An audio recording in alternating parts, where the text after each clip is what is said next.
तो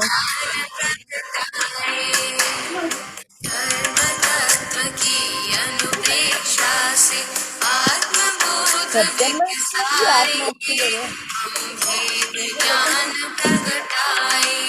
तो जो भी 8-10 बजट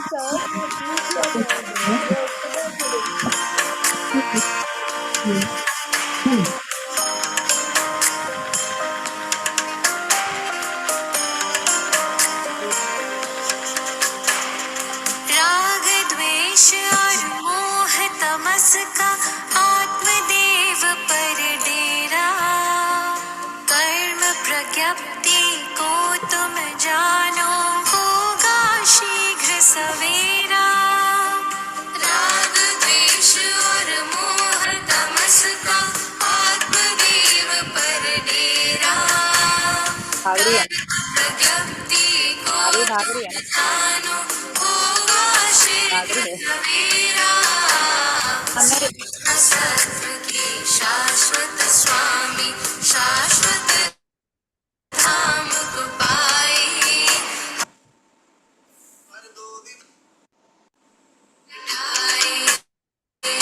हम भेद ज्ञान प्रगटाए, कर्म तत्व की अनुप्रेक्षा से आत्मबोध विकसाए, हम भेद ज्ञान प्रगटाए, हम भेद ज्ञान प्रगटाए, हम भेद ज्ञान प्रगटाए।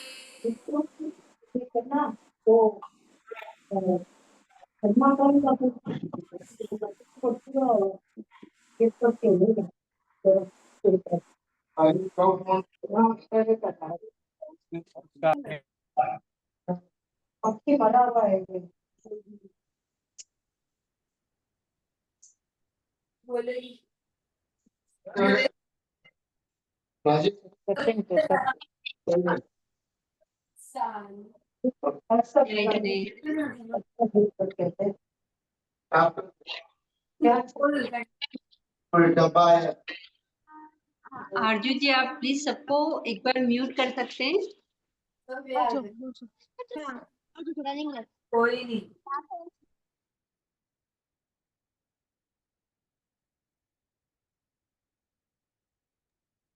आंटी एक बार आप अनम्यूट हो जाइए ना। सभी से जय जिनेंद्र। जय जिनेंद्र। जय जिनेंद्र।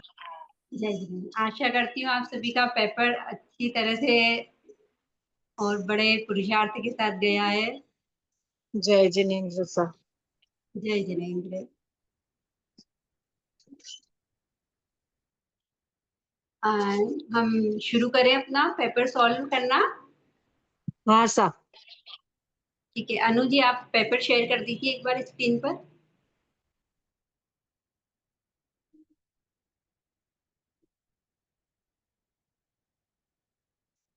हमारा पहला प्रश्न था, सही विकल्प चुनिए। प्रश्न, कभी कोई दुकान वाला ज्यादा पैसे दे या कोई सामान कम जोड़े तो उसे नहीं बताना, यह आवाज कर्म नहीं बंधन आ रहा है। है जी आवाज भी नहीं आ रही आपकी।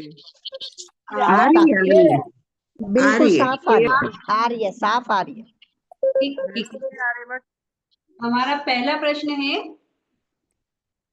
कि कभी कोई दुकान वाला ज्यादा पैसे दे या कोई सामान कम जोड़े तो उसे नहीं बताना, यह कर्म बंध का कौन सा कारण है। तो इसमें जिसने तीव्र लोभ लिखा है वो भी राइट, और जिसने तीव्र माया लिखा है वो भी से राइट है। क्लियर है साहब?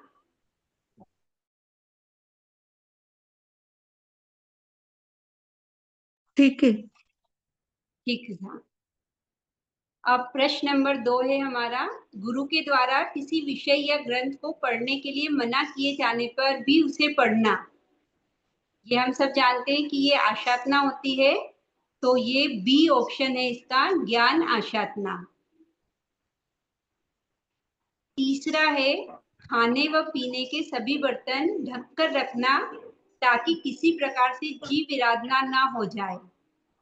इसमें प्राण अनुकंपा, जीव अनुकंपा, सत्व और उपरोक्त सभी। तो इसका आंसर है उपरोक्त सभी।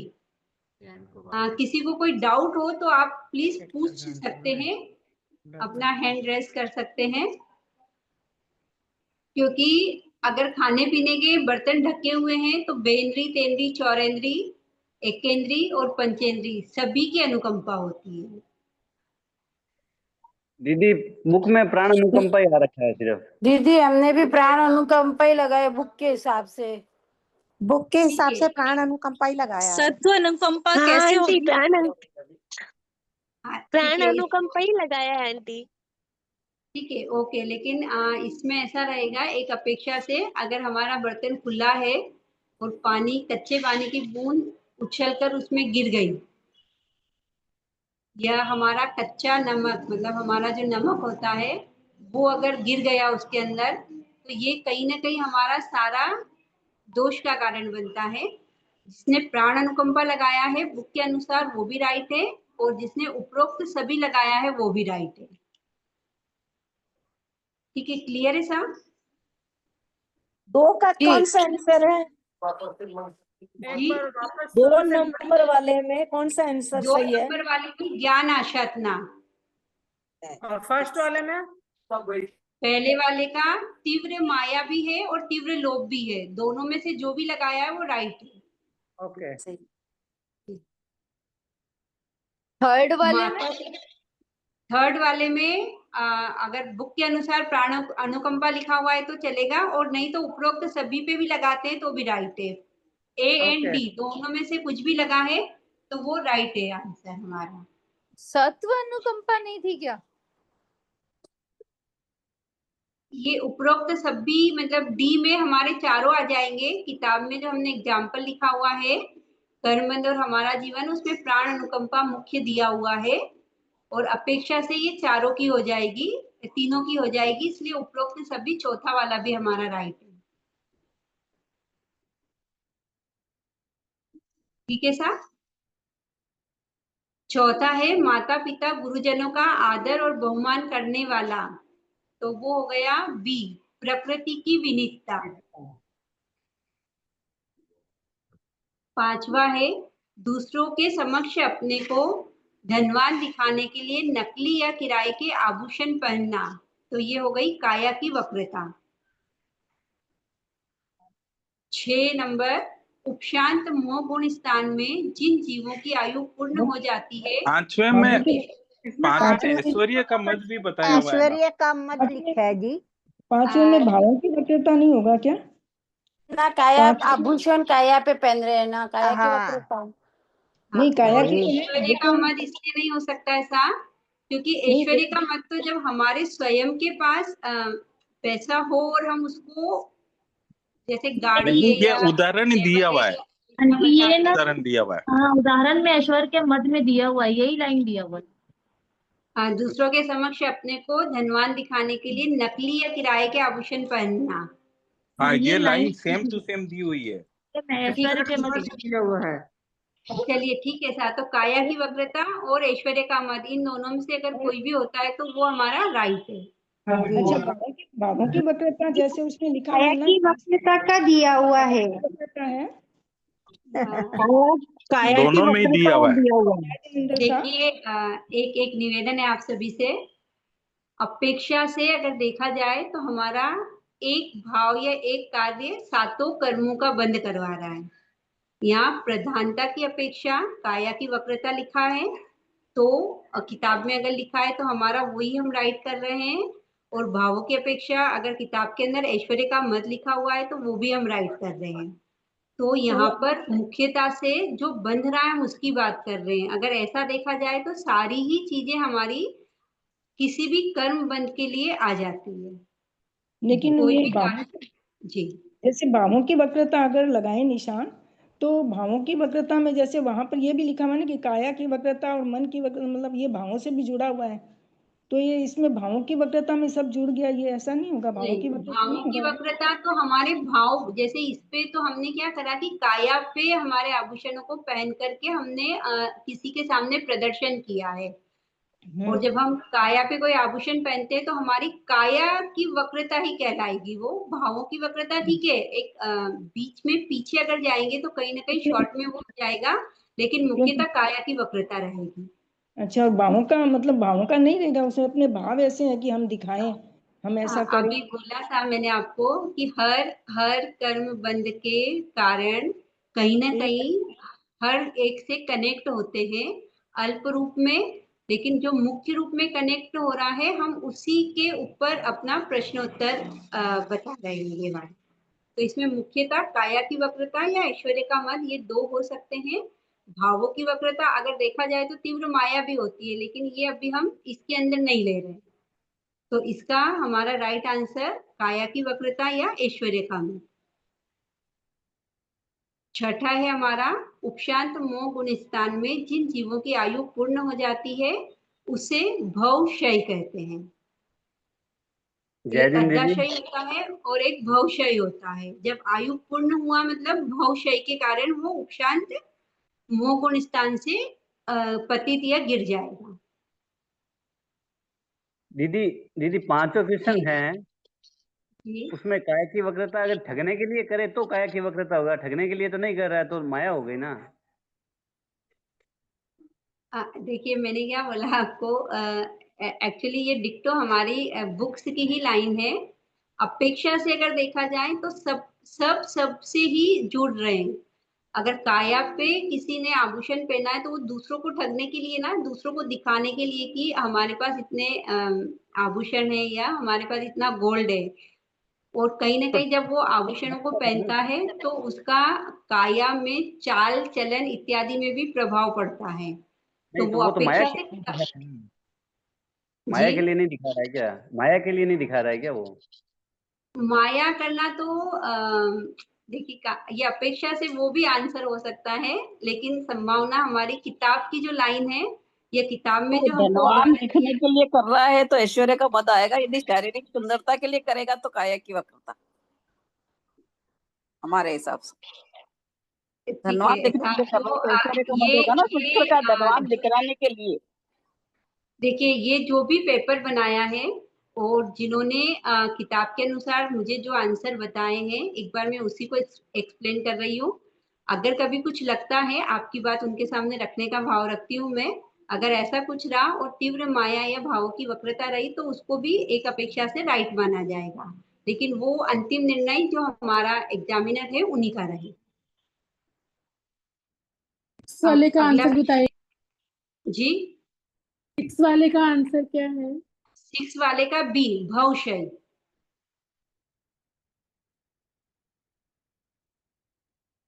अब प्रश्न नंबर 7 है, अविरत सम्यक दृष्टि की अपेक्षा कौन सा भंग संभव नहीं है?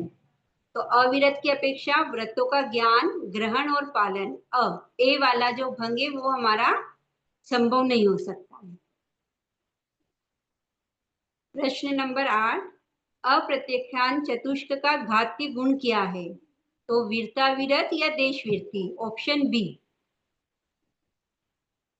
रोहन ने प्रश्न नंबर 9, 6 वर्ष की आयु शेष रहते हुए 6 दिन की आयुष्य का बंध किया तो उसकी आयु का अबाधा कितना है? तो आंसर है इसका 6 वर्ष। क्लियर है ये सब सबको? प्रश्न हाँ नंबर 9 बिल्कुल। जी। प्रश्न नंबर 10 है हमारा, सचिन ने अपने पूरे संसार काल में 5 बार श्रेणी चढ़ी थी, तो उसने तीसरी बार कौन सी श्रेणी चढ़ी होगी? इसका आंसर है उपशम श्रेणी, ए ऑप्शन, उपशम श्रेणी। प्रश्न नंबर 11, इसमें तो सभी उपशम सहयोगी जीव जी। उपशम श्रेणी तो शपक श्रेणी आएगा तीसरी बार तो। 5 बार देखिए ना, हम पहले पढ़े हुए हैं कि जीव उपशम श्रेणी को पूरे संसार अवस्थान काल में 4 बार चढ़ सकता है, और अंतिम और 5वीं बार अगर उसको श्रेणी चढ़ना है तो वो नियमा शपक श्रेणी चढ़ेगा। तो हमारा प्रश्न है कि अगर उसने पूरे संसार काल में 5 बार श्रेणी का आरोहण किया है सचिन ने, तो तीसरी बार कौन सी श्रेणी होगी? तो वो नियमा उपशम श्रेणी ही होगी, क्योंकि अगर 5 बार आरोहण कर रहा है मतलब 5वीं श्रेणी ही शपक हो सकती है। उसके पहले वाली तो 4 बार वो उपशम श्रेणी का ही आरोहण करेगा। तो एक भाव में अगर 2 बार चढ़े तो तीसरा भाव तो 5वीं छपक श्रेणी भी तो हो सकता है ना। एक भाव में 2 बार भी तो उपशम श्रेणी कर सकता है। मगर वो 5वीं श्रेणी में जब छपक है तो तीसरी श्रेणी तो उपश्रम ही होगी ना। जय जिनेन्द्र। हाँ सर। जय जिनेन्द्र प्रीति जी। हाँ सर बोलिए। मंजू जी मैंने बोल रहे हो? हाँ मंजू जी बोलिए। हाँ, तो इसमें मुझे सबक श्रेणी लग रही है, क्योंकि नहीं, आगे 2 बार चढ़ेंगे ना तो 2 बार उपसम श्रेणी चढ़ लिया 2 बार, तो तीसरी में तो फिर सबक ही होना। छपक श्रेणी करके नीचे थोड़ा आएगा वापस। पर क्वेश्चन में क्या बोल रहे हैं कि 5 बार चढ़ी उपशन श्रेणी, तो तीसरी तो उपशन भी होंगी ना। नहीं ऐसा भी तो हो सकता है ना कि संसार काल की बात कर रहा है ना। 5 बार चढ़ने की बात कर दी। किताब में ये भी तो श्रेणी चढ़ी तो है। 2 बार उपसम चढ़ता है ना, एक भाव में 2 बार चढ़ सकते हैं ना। छपक श्रेणी में जाने के बाद आंटी मैं आपको आप अनम्यूट कर लीजिए ना प्रीति आंटी एक बार। हाँ और देखिए मैं आप लोगों से एक बार निवेदन है कि प्रश्न को एक बार वापस से समझिए आप लोग। हमने प्रश्न ऐसा मैं एक पूछा है। छोटा सा निवेदन कर सकती हूँ? हाँ हाँ नहीं बोलिए। उपशम राइट है, उपशम राइट। देखिए जिनके जो डाउट्स है ना, अगर आपको आपकी तरफ से कुछ आंटी से कुछ अलग लग रहा है ना, तो आप अनम्यूट करिए या फिर हैंड रेज करिए। बट अगर करेक्ट आंसर है ना, तो करेक्ट आंसर आंटी ही देंगे तो ज्यादा बेटर होगा, तो थोड़ा डिस्टरबेंस नहीं होगा। अब मैं आपको क्लियर कर देती हूँ ताकि आपको कोई दुविधा नहीं होगी। हमने प्रश्न पूछा है कि पूरे संसार काल में अगर 5 बार श्रेणी चढ़ी है, हमने ये नहीं पूछा है कि तीसरे भव में या तीसरी बार। हमने ऐसा पूछा है कि 5 बार कोई जीव अगर श्रेणी चढ़ता है और उस 5 बार में से अगर तीसरी बार कोई जीव श्रेणी चढ़ रहा है, तो वो श्रेणी कौन सी होगी? तो एकदम क्लियर आंसर है कि एक भव में 2 बार उपशम करी, फिर दूसरे भव में जब वो तीसरी बार कर रहा था तो नियमा उपशम ही करेगा। क्लियर है साहब? हाँ ठीक साहब। अब प्रश्न नंबर दीदी 11। 8 और 9 का क्या बताया था, एक बार बता दीजिए 8 और 9 का। प्रश्न नंबर 8 और 9 का। प्रश्न नंबर 8 का आंसर है बी, वीरता वीरत। अप्रतिख्यान चतुष्ट का घाती गुण क्या होता है कि वो हमको संयम नहीं लेने देता है, लेकिन वो हमको एक श्रावक का व्रत भी नहीं लेने देता है। तो इसका घाती गुण है हमारा वीरता वीरत। और 9वें प्रश्न का उत्तर है 6 वर्ष, क्योंकि रोहन की आयु अब शेष बची हुई कितनी है? तो 6 वर्ष की बची है, तो उसका अबाधा भी कितना हो जाएगा हमारा? 6 वर्ष का। ठीक है दीदी, थैंक यू। ठीक सा। अब प्रश्न नंबर 11। सभी सहयोगी जीव कौन सी वर्गणा के पुद्गलों को निरंतर ग्रहण करते हैं? तो इसका आंसर है डी, ए और बी, मतलब तेजस और कार्बन, इन दोनों पुद्गलों को निरंतर सहयोगी जीव ग्रहण करते हैं। प्रश्न नंबर 12। ए और बी लिखा तो भी राइट रहेगा ना जी? नहीं, डी भी तो राइट है। A plus D, B A B लिखा तो भी सही रहेगा। ए बी और डी दोनों राइट करें तो ए बी और डी राइट करेंगे तो कोई बाधा नहीं, लेकिन इसमें अगर हम एक ऑप्शन पे राइट करने जाएंगे तो हमारा ए प्लस बी मतलब डी वाला राइट होगा, क्योंकि इसमें हमने मल्टीपल नहीं दिया था, एक ही ऑप्शन दिया था। तो एक ऑप्शन अगर आप तेजस, कार्बन और ए प्लस बी लिखते हैं तो कोई बाधा नहीं है, तीनों राइट है। लेकिन इसका परफेक्शन के साथ अगर आंसर आ रहा है तो वो ए प्लस बी है, क्योंकि खाली तेजस नहीं, खाली कार्बन नहीं, तेजस और कार्बन दोनों आ जाएगा। अगला प्रश्न है हमारा, नामकर्म की 1500 वर्ष की स्थिति का बंद होने पर अबाधा काल। तो इसका उत्तर है अंतर्मुहूर्त, मतलब सी वाला आंसर। 1500 वर्ष की स्थिति का आबादा होता है अंतर्मुहूर्त।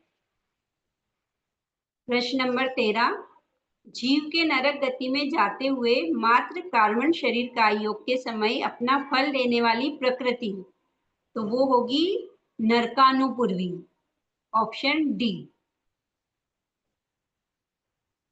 केवल ज्ञानावरणी कर्म का बंध करते हुए कौन से अनुभव का बंध होता है, तो इसका उत्तर है सर्वघाती, क्योंकि केवल ज्ञानावरणी हमारी सर्वघाती प्रकृति है और इसमें सर्वघाती अनुभव का ही बंध होता है। प्रश्न नंबर 15, यदि जीव ए ने तिर्यंच आयु का जगन्य स्थिति बंद किया है तो उस जीव के आयु का कितना आबादा काल होगा।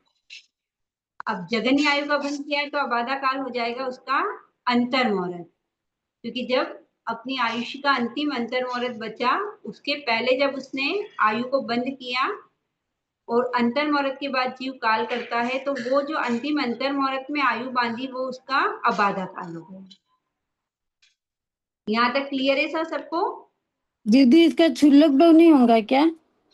क्षुल्लक भाव तो उसकी आयु जो अगली बांधेगा ना वो जीव, वो होगा। हम सिर्फ आबादा पूछे हैं और आबादा किसी का भी क्षुल्लक भाव नहीं बताया है हमने, आबादा अंतर्मुहूर्त होता है। जय जिन दीदी। हाँ दीदी ये क्वेश्चन गलत है ना, ये क्वेश्चन ही गलत है जी।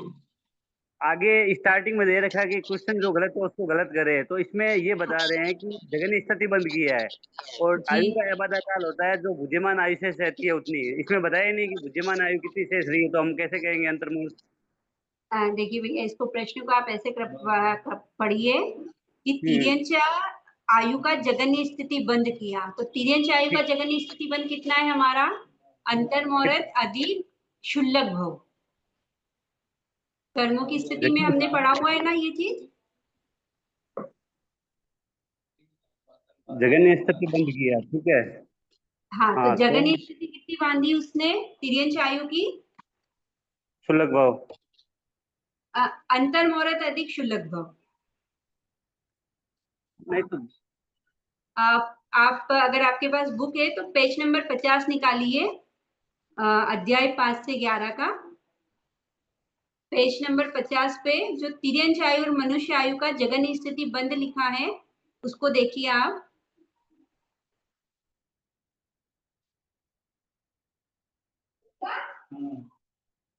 उसमें क्लियर लिखा हुआ है कि तिर्यंच आयु का जगन्य स्थिति बंद होता है अंतर्मुहूर्त अधिक क्षुल्लक भाव, और उसका जगन्य आबादा कितना हुआ तो अंतर्मुहूर्त, तो हमारा आंसर अंतर्मुहूर्त आएगा। एक बार आप चेक कर लीजिएगा पेज नंबर 50 5 से 11 अध्याय का। क्लियर है सर? यही लिखा हुआ है। दीदी जय जिनेंद्र, ये 12वां क्वेश्चन रॉन्ग नहीं है क्या? प्रश्न नंबर 12वां नहीं साहब, बिल्कुल भी रॉन्ग नहीं है। तो इसमें नामकरण की तो स्थिति मैंने 30 कोटि सागरोपम 20 कोटि सागरोपम की है। हमने ना तो उत्कृष्ट बोला है और ना जगन्य बोला है। अच्छा, तो 1500 हो की सकती है। नाम कर्म की जगन्य स्थिति से लेकर उत्कृष्ट स्थिति के बीच का कोई भी पोर्शन अगर बंध रहा है और अंता कोटा कोटि से कम है तो उसका सबका आबादा अंतर्मुहूर्त होता है। ठीक है सर। चलिए अब हमारा प्रश्न नंबर दूसरा है, सही जोड़ी मिलाइए। जय हिंद दीदी, मैं बोल सकती सही हूँ? जोड़ी में निवृत्ति, निवृत्ति का अर्थ क्या होता है? एफ मतलब भिन्नता। दूसरा है हुंड संस्थान, तो हुंड संस्थान हमारा पुद्गल विपातनी प्रकृति है।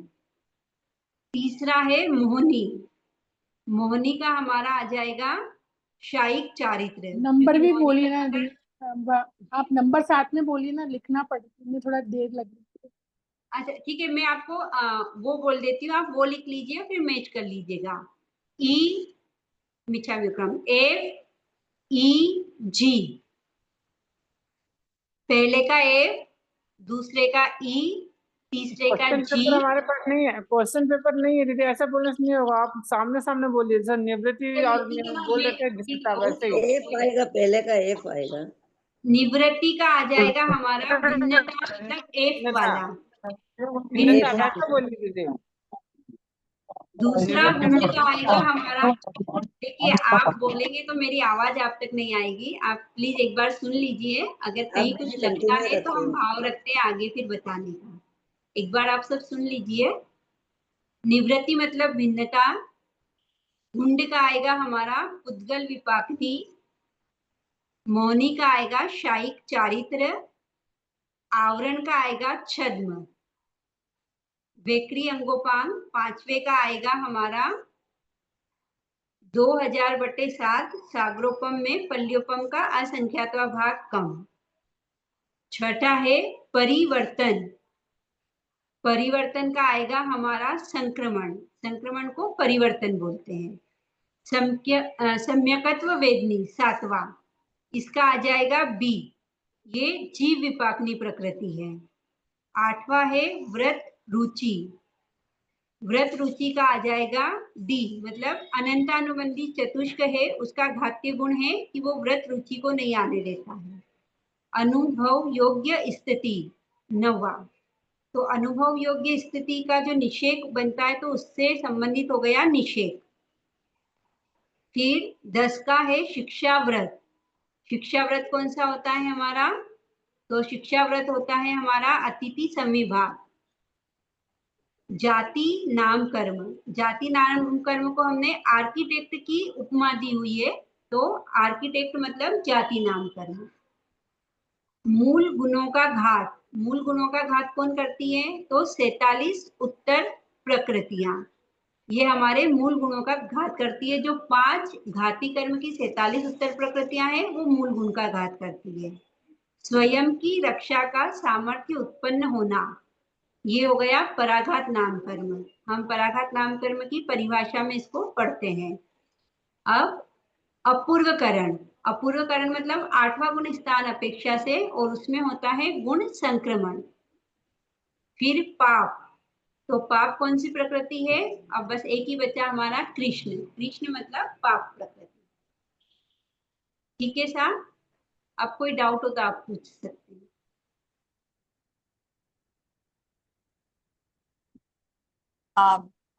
अपूर्वकरण में दीदी 12 का आंसर क्या बोले? एफ एफ मुझे एक डाउट अपूर्वकरण में, हाँ बोलिए। किताब में अपूर्वकरण में हाँ लिखा हुआ है एफ, अपूर्वकरण में भिन्नता भी है ना अर्थ, 8वां। हाँ अपूर्वकरण का भिन्नता है, लेकिन निवृत्ति का फिर हम क्या जोड़ेंगे, निवृत्ति के लिए हमारे पास तो ऑप्शन नहीं रहेगा। मैंने तो अपूर्वकरण का क्या बताया दीदी आपने, गुण संक्रमण। अपूर्वकरण में बताया 5 अपूर्व कार्य होते हैं, उसमें एक गुण संक्रमण होता है। ये 5 आती है ना, स्थितिघात, स्थिति बंध, हाँ वो 5 में से एक था, वो एक गुण संक्रमण है। दीदी 12 का आंसर क्या है? 12वां मूल गुण का घात करना, जो हमारी 47 प्रकृतियां उत्तर प्रकृतियां हैं 4 घाती कर्मों की, वो। दीदी और दीदी 3 और 4 का क्या है, 3 और 4 का?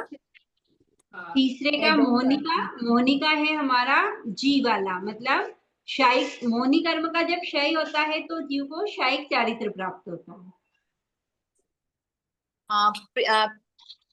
जयजिन भाभी, मेरा एक क्वेश्चन था जी।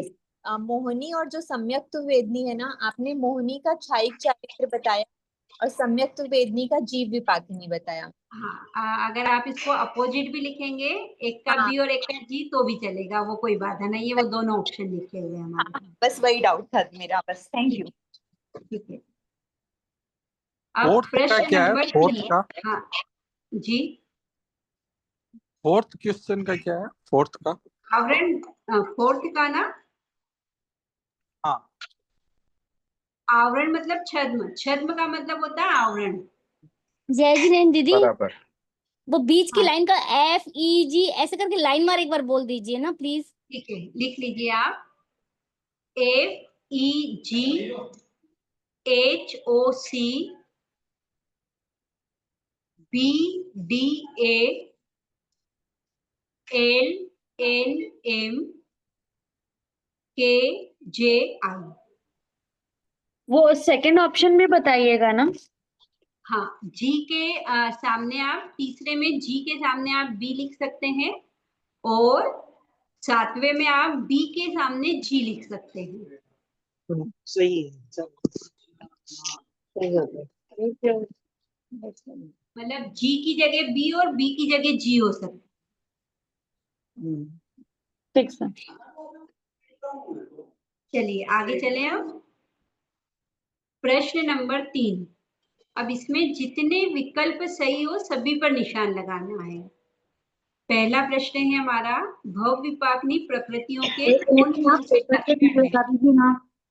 जय जिनेन, हाँ साहब, उस पेपर पे टिक लगा दीजिए ना, ताकि सबको इजीली दिख जाएगा। जैसे क्या ये कर ऑब्जेक्ट दीजिए? पेपर पे ही टिक लगा दीजिए ना, सबको इजीली दिख जाएगा। भाव है कि इसका पूरा सॉल्व पेपर हम आप लोगों को अपना ये सॉल्यूशन के बाद सेंड करने का भाव रखते हैं। जी ये धन्यवाद। अभी जो सॉल्व हो रहा है ना, उसका पूरा सॉल्यूशन वाला पेपर आपको भेजने का भाव है। प्रश्न नंबर 3, जितने विकल्प सही हो सभी पर निशान लगाइए। पहला प्रश्न है हमारा, भव विपाकनी प्रकृतियों के कौन कौन से लक्षण हैं? तो पहला हो गया ए वाला, स्वयोग्य भव में ही विपाक देती है। फिर सी वाला भी राइट है, उदय प्रारंभ होने के पश्चात जब तक सारे प्रदेश न भोग लें तब तक उस गति से छुटकारा नहीं है। और डी वाला भी राइट है, वेदन के द्वारा ही क्षय संभव है। तो इसके 3 ऑप्शन राइट है, बी रॉन्ग है, बाकी तीनों राइट है। क्लियर है साहब? हाँ सर। अब प्रश्न नंबर 2 है हमारा, निम्न में से कौन कौन सी प्रकृतियां जीव विपाकनी प्रकृतियां कहलाती हैं? तो ए दुर्भग नाम कर्म, बी विधि अंतराय, फिर आ जाएगी ई श्रुत ज्ञानावर्णीय, एफ उश्वास नाम कर्म, जी नरक गति नाम कर्म। ये सारी प्रकृतियां जीव विपाकनी प्रकृतियां हैं। ए बी ई एफ और जी। निर्माण नामकरण भी तो जीव विभाग नहीं है दीदी। नहीं कौन सी? नहीं निर्माण नहीं। उद्गल विपाकनी है था। परागत अष्टक में उश्वास और तीर्थंकर को छोड़कर बाकी 6 प्रकृतियां हमारी पुद्गल विपाकनी होती है। नरक अगर आयु भी तो एक है। एक्स्ट्रा में गलत में टिक लगा दी तो पूरा आंसर गलत होगा क्या दीदी? जी जी जी जी, पूरा आंसर गलत। नरक अगर आयु आप भी होती है ना, जीव नरक विपाकनी। आयु क्या है साहब? जीव एक विपाकनी बार है या वापस बोलना ना, भव विपाकनी है? सॉरी, एक बार कम वापस बोलना। करने पे क्या करें? कम चलिए एक बार कम वापस मैं कितना बता करेंगे देती तो हूँ नंबर आपको। बचेंगे? दुर्भग, वीर्य अंतराय, श्रुत ज्ञानावर्णी, उश्वास और नरक गति। दीदी अशुभ ए नाम कर्म। अशुभ हमारा पुद्गल विपाकनी है। नहीं दीदी, जैसे एक एक्स्ट्रा में लग गया टिक्का तो पूरा आंसर गलत कर देंगे क्या? तो सिर्फ देखिए नरक ये आयु और अशुभ नाम कर्म नहीं है, बाकी सभी जीव विपाकनी है। जी सिर्फ नरक आयु और अशुभ नाम कर्म नहीं है, बाकी सभी जीव नहीं विपाकनी ना, है। निर्माण नहीं, नामकरण भी निर्माण तो में नहीं है है। ना सर, निर्माण नाम कर्म भी तो हमारा पुद्गल विपाकनी है। 3 नहीं है, 4 है हमारी। अशुभ नहीं है, निर्माण नहीं है और नरक आयु नहीं है। अगर इसके एक पे अलावा गलती से बाकी टिक डाले तो पूरा गलत होगा। देखिए संभावना वो क्या एग्जामिनर चेक करते हैं, हो सकता है कभी आपको आधा नंबर भी मिल जाए, हो सकता है कभी आपको 1 नंबर भी मिल जाए। वो पेपर चेक करने वाले पे डिपेंड करेगा, जो भी हमारे एग्जामिनर रहेंगे जिन्होंने ये आंसर बना के और बताया है कि कैसा नंबर देना है, उसकी जानकारी इतनी मुझे नहीं है। चलिए अगला प्रश्न है, ये रिक्त पहले वाला स्थान का के कौन सा होगा? पहले वाला का कौन सा होगा आंसर? राइट? कौन से वाले का? भव विपाकनी प्रकृतियां के कौन कौन सा लक्षण है? 3 राइट। ये ए सी और डी। ए और सी और डी। ठीक जी, सा, बी को छोड़ के तीनों राइट है इसमें। ठीक सा। ठीक सा। जी अब जल्दी हमारा करो। अगला प्रश्न है, रिक्त स्थान के उदय से आत्मा के सम्यकत्व गुण का सदैव पूर्ण रूप से घात होता है। सम्यकित वेदनी, मिथ्यात्व वेदनी, सम्यक मिथ्यात्व वेदनी। ए और मतलब ए ऑप्शन है पहला और दूसरा, बी ऑप्शन है दूसरा और तीसरा, सी ऑप्शन है पहला और तीसरा, और डी ऑप्शन है पहला, दूसरा और तीसरा। तो इसमें सिर्फ एक ही उत्तर राइट है, वो है बी वाला, मिथ्यात्व वेदनी और सम्यक मिथ्यात्व वेदनी। इससे सम्यक का पूर्ण रूप से घात होता है। ओनली तो मिथ्यात्व इसका वेदनी सिर्फ लिखा एक तो ऑप्शन राइट है, बी वाला। ओनली मिथ्यात्व वेदनी लिखा तो राइट हो। नहीं, इसमें ओनली मिथ्यात्व वेदनी का तो कोई ऑप्शन ही नहीं है हमारे पास। ए अच्छा, ऑप्शन में पहला और दूसरा है, मतलब संकित और मिथ्यात्व है। बी में हमारा दूसरा और तीसरा, मतलब मिथ्यात्व और सम्यक मिथ्यात्व है। फिर सी में हमारा पहला और तीसरा है, तो संकित वेदनी और सम्यक मिथ्यात्व। और डी में तो तीनों है, तो सिर्फ इसका ऑप्शन हमारा बी वाला राइट है, सेकेंड एंड थर्ड वाला। क्लियर है सबको? दीदी, जैस्मिन दीदी, जैसे राइट कर दिया 2 नंबर मिथ्यात्व वेदनी और बी, और जैसे पहले इसको देखा तो मिथ्यात्व वेदनी राइट कर दिया, फिर बी में फिर बी भी राइट कर दिया क्योंकि दूसरा और तीसरा दोनों है इसलिए। वो कोई बाधा नहीं है, अगर बी राइट किया है तो आपका उत्तर राइट ही माना जाएगा। ऊपर दोनों तीनों में right से आपने क्या किया वो कोई मैटर नहीं करता। हमारे ऑप्शन ए, बी एंड सी जो थे नीचे वाले, उन पे ही टिक कराए, वो राइट है। ठीक है दीदी, थैंक यू। आंसर एक बार वापस भेजेंगे ग्रुप में। बोलिए। पूरा आंसर एक बार ग्रुप में भेजेंगे क्या? मैं थोड़ा लेट से ज्वाइन करी। आपको ये पेपर सॉल्यूशन होने के बाद आपको पूरा आंसर शीट भेजने का भाव है। जैसा हमने सॉल्व किया है वो आपको आंसर्स आ जाएंगे। Thank you so much. ठीक है सर। प्रश्न नंबर 4, निम्न में से कौन सी प्रकृतियां अप्रशस्त फल देने वाली हैं? तो इसका उत्तर होगा ए तिर्यंच गति, बी तिर्यंचानुपूर्वी और डी नरक आदि। इसका 3 आंसर आ गए, तिर्यंच गति, तिर्यंचानुपूर्वी और नरक आदि। क्लियर है साहब? जी। प्रश्न नंबर 5, किसी जीव ने 50 समय की स्थिति का बंध किया। फोर से एक बार बताइए ना, 4 का क्या बोले? 4 का ए, बी और डी राइट है, ए, बी और डी। ठीक है। प्रश्न नंबर 5, किसी जीव ने 50 समय की स्थिति का बंध किया।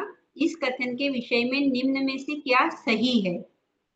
तो बी निषेक की उत्कृष्ट स्थिति 50 समय राइट है।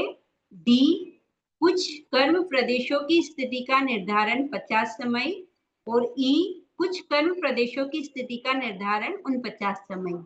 इसके अलावा ए और सी रॉन्ग है।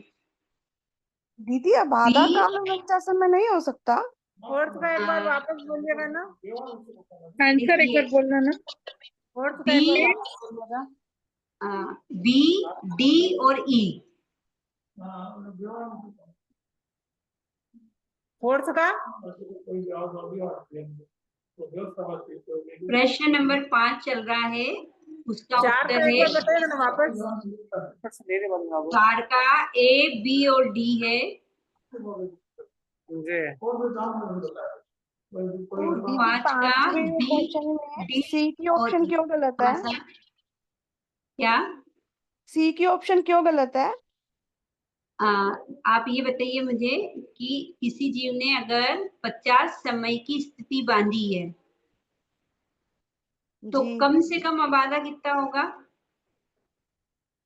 कम से कम अंतर मुहूर्त, और अंतर मुहूर्त को हम असत कल्पना से अगर 4 समय मानते हैं तो हमारा उसके बाद तो पूरा निश्चित जमा होगा ना, तो आबादा 49 समय की कैसे हो जाएगी? या इसको ऐसे आप समझिए कि किसी जीव ने यहाँ पर 50 कोड़ा कोड़ी सागरोपम की स्थिति को बांधा है, तो क्या 49 कोड़ा कोड़ी सागरोपम की आबादा हो सकती है? नहीं, वो तो ठीक है, लेकिन अंतर मुहूर्त तो 2 समय से शुरू हो जाता है ना, तो हमने एक समय छोड़ सकते हैं ना। नहीं नहीं नहीं, 2 आबादा समय के आबादा का 49 समय कैसे हो जाएगा ना? मतलब क्या हुआ कि एक मिनट,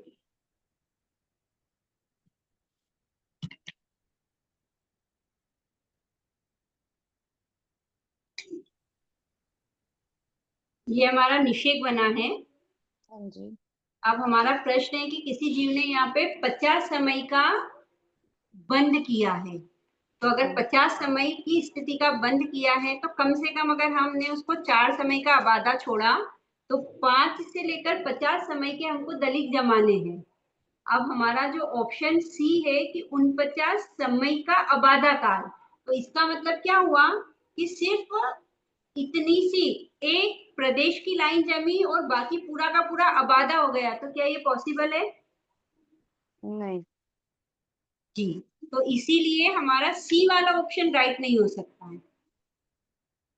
और तो मतलब ए हमें वाला अंतर्मुहूर्त में 4 समय कम से कम छोड़ना होता है।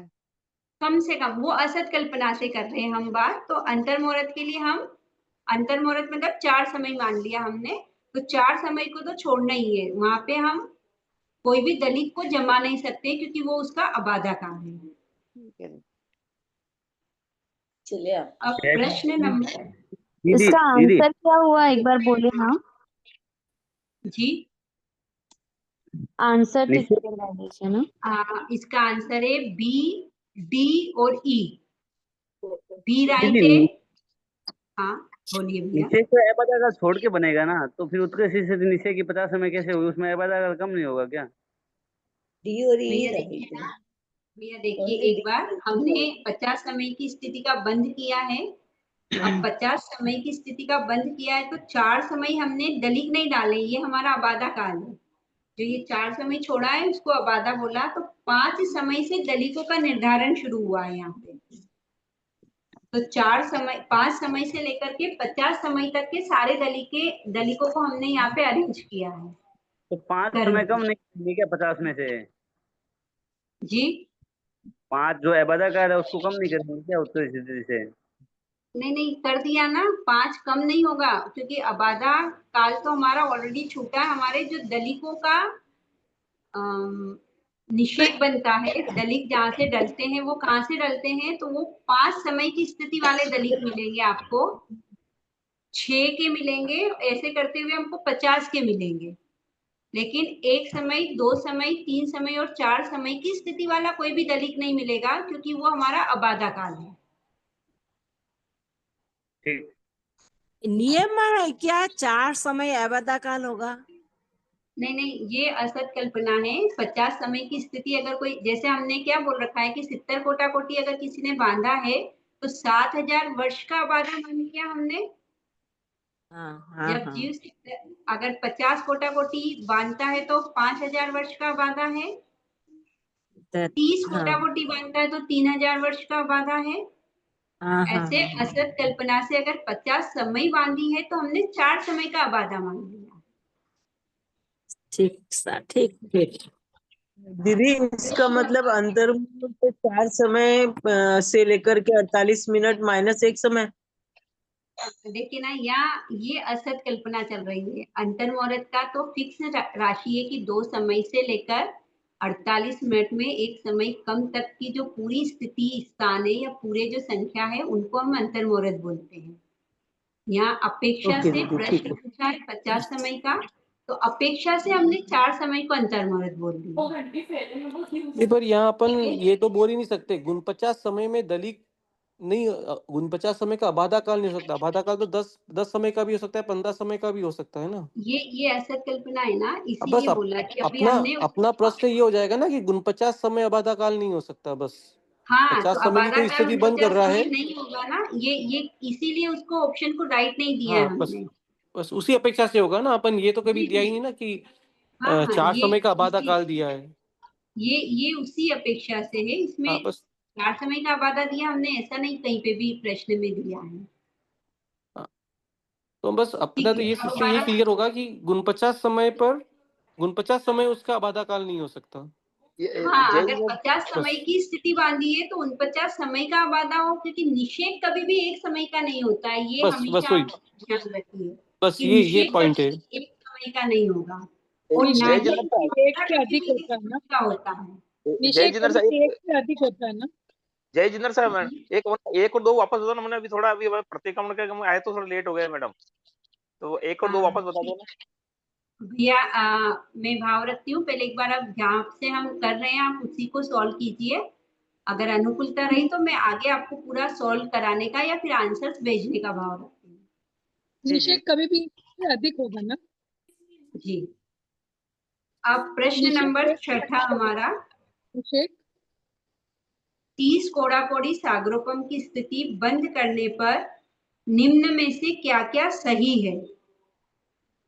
तो ऑप्शन बी 3000 वर्ष प्लस एक समय की स्थिति वाले कर्म प्रदेश सबसे अधिक होंगे।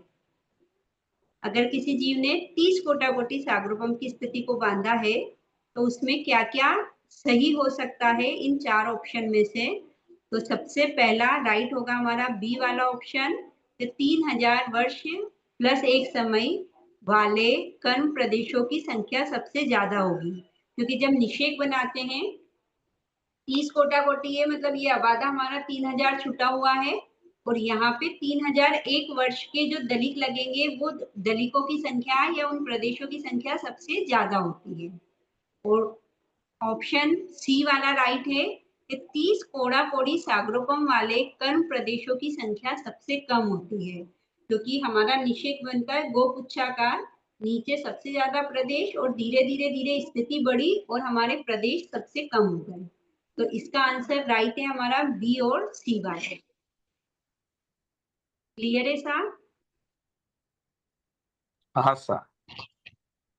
अब प्रश्न नंबर 7 है हमारा, अविरत जीवों के चारित्र गुण का पूर्ण रूप से घात करने वाली प्रकृतियां। तो ए और बी, नौकषाय और संजुलन चतुष्क, ये चारित्र गुण का पूर्ण रूप से घात करती है। प्रश्न नंबर 8, आयुष्य कर्म के उत्कृष्ट स्थिति बंध में अनुभव योग्य स्थिति कितनी है? अब आयुष्य कर्म की उत्कृष्ट स्थिति अगर देखी जाए तो 1/3 करोड़ पूर्व अधिक 33 सागरोपम होती है, लेकिन उसमें अनुभव योग्य स्थिति कितनी है? तो वो होगी 33 सागरोपम की,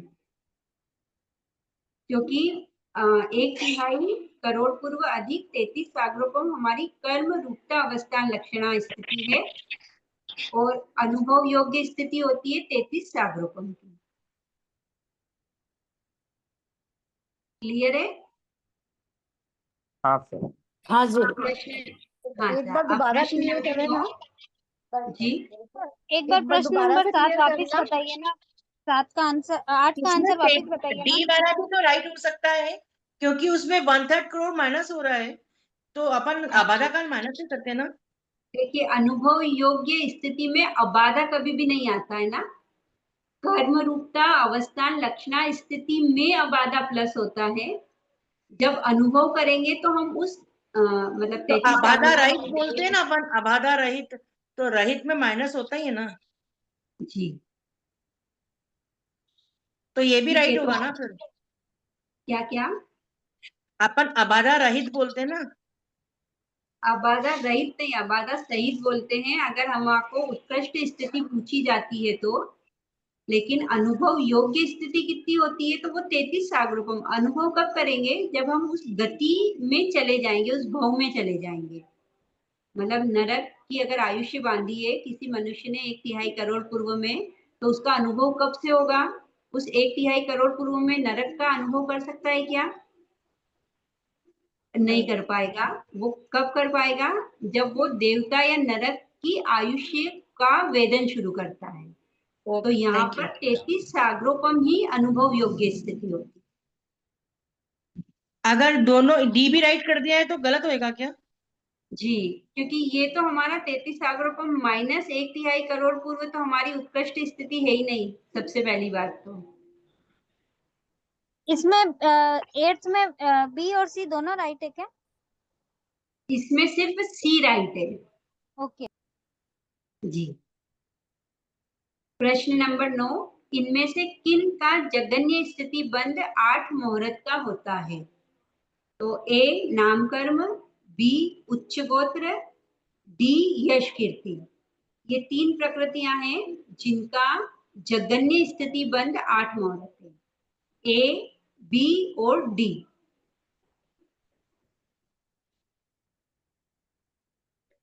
प्रश्न नंबर 10वां। मेरी एक एक उत्तर प्रकृतियां ही पुण्य प्रकृति है। तो सनन में एक प्रकृति ही पुण्य प्रकृति है, गोत्र में भी उच्च गोत्र पुण्य है, जाति में पंचेंद्री जाति पुण्य है, वेदनी में 7 वेदनी पुण्य है, विहायोगति में प्रशस्त विहायोगति पुण्य है, संस्थान में समचतुरर्ष संस्थान पुण्य है, और उपयुक्त सभी मतलब ये सारे जितनी भी प्रकृतियां लिखी है वो सब सही है, मतलब इसके जितने ऑप्शन है वो सारे राइट है। दीदी उत्तर प्रकृतियां तो मूल क्रम की होती है ना, ये तो खुद समूह है, ये तो उत्तर प्रकृतियां कैसे कहेंगे इनको?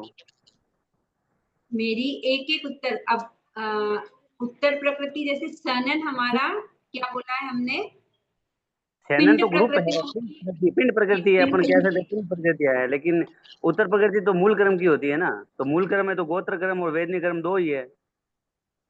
ओके, एक अपेक्षा से आप बरोबर भी कह हाँ रहे हैं। हाँ, मैंने भी यही किया है, गोत्रम और वेदी। सैनन ये तो पिंड प्रकृतियां हो गई, पिंड प्रकृतियां हो गई, तो अगर यहाँ पिंड प्रकृतियां उत्तर थोड़ी। प्रकृतियों की अपेक्षा बात करेंगे हम तो हाँ। बरोबर एक गोत्र तो और दीदी वेदनी। ये मूल कर्म का थोड़ी न पूछ रहे हैं, वो भी तो उत्तर प्रकृतियों ही है ना, ऐसे तो पिंड प्रकृति होती तो। सैनन कोई मूल क्रम नहीं है जो उसकी उत्तर प्रकृति बोला दूसरी ना, आएगी, अच्छी नाम क्रम मूल क्रम उन्होंने नहीं है। वर्ड लिखा, मेरी एक एक लिखा है उन्होंने। हाँ, कुछ स्पेशली थोड़ी है कि मूल कर्म की बताओ या उसकी बताओ।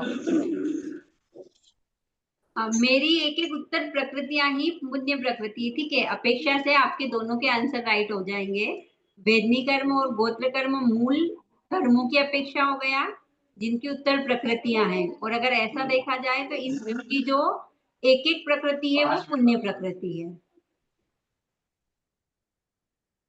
ठीक है, ये एक बार जो भी हमारे एग्जामिनर है उनको बताने का भाव रखते हैं ताकि करेक्शन के साथ आपके पास आंसर आ जाएगा। पोल का क्वेश्चन है, पोल में सभी राइट किया था। हम लोग तो उपयुक्त सभी वाला ही करके आए हैं मैम। हाँ, पोल क्वेश्चन है। उपयुक्त सभी कराए तो भी राइट हो जाएगा आपका, लेकिन हमने इसमें ऐसा बोला था कि जितने ऑप्शन राइट है सब पे राइट लगाना, आपको एक पे राइट नहीं लगाना है। हमने पूरे में लगाए दीदी राइट। जी जी जी।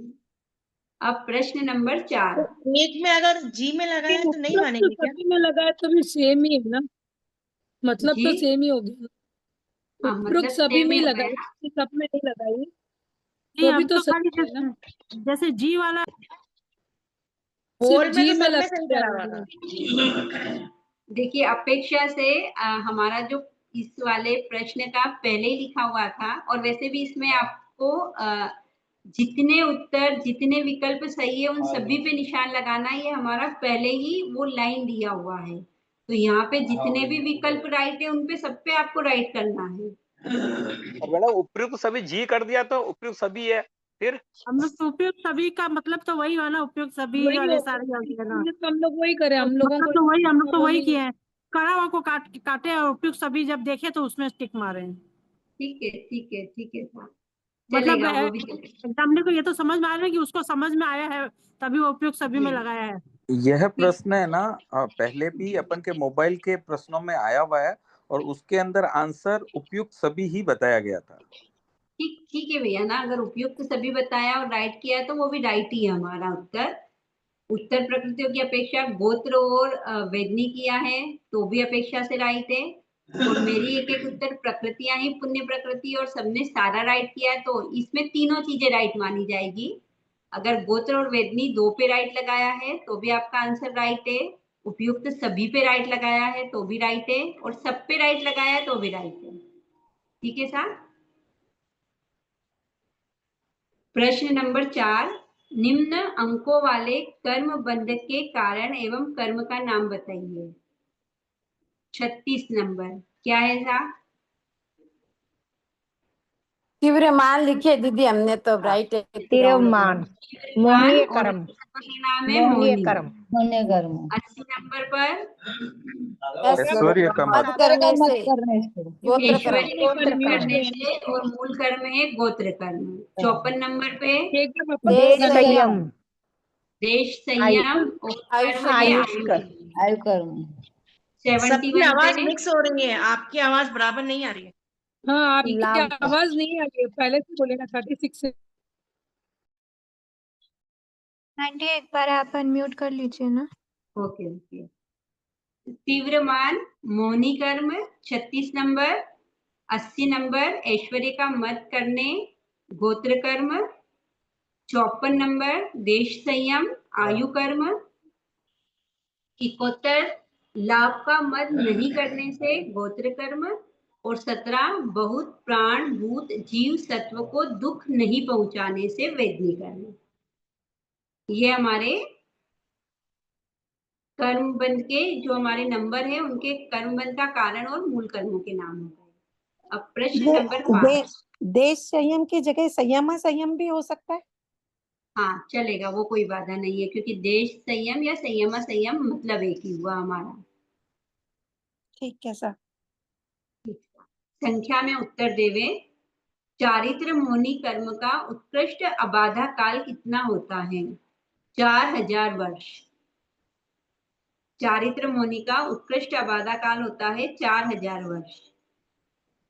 घाती कर्मों के बंध दीदी के यहाँ कुल पर कितने कारण हैं? जैसे संख्या लिखना है तो हम 4000 लिख दे, खाली वर्ष ना लिखें।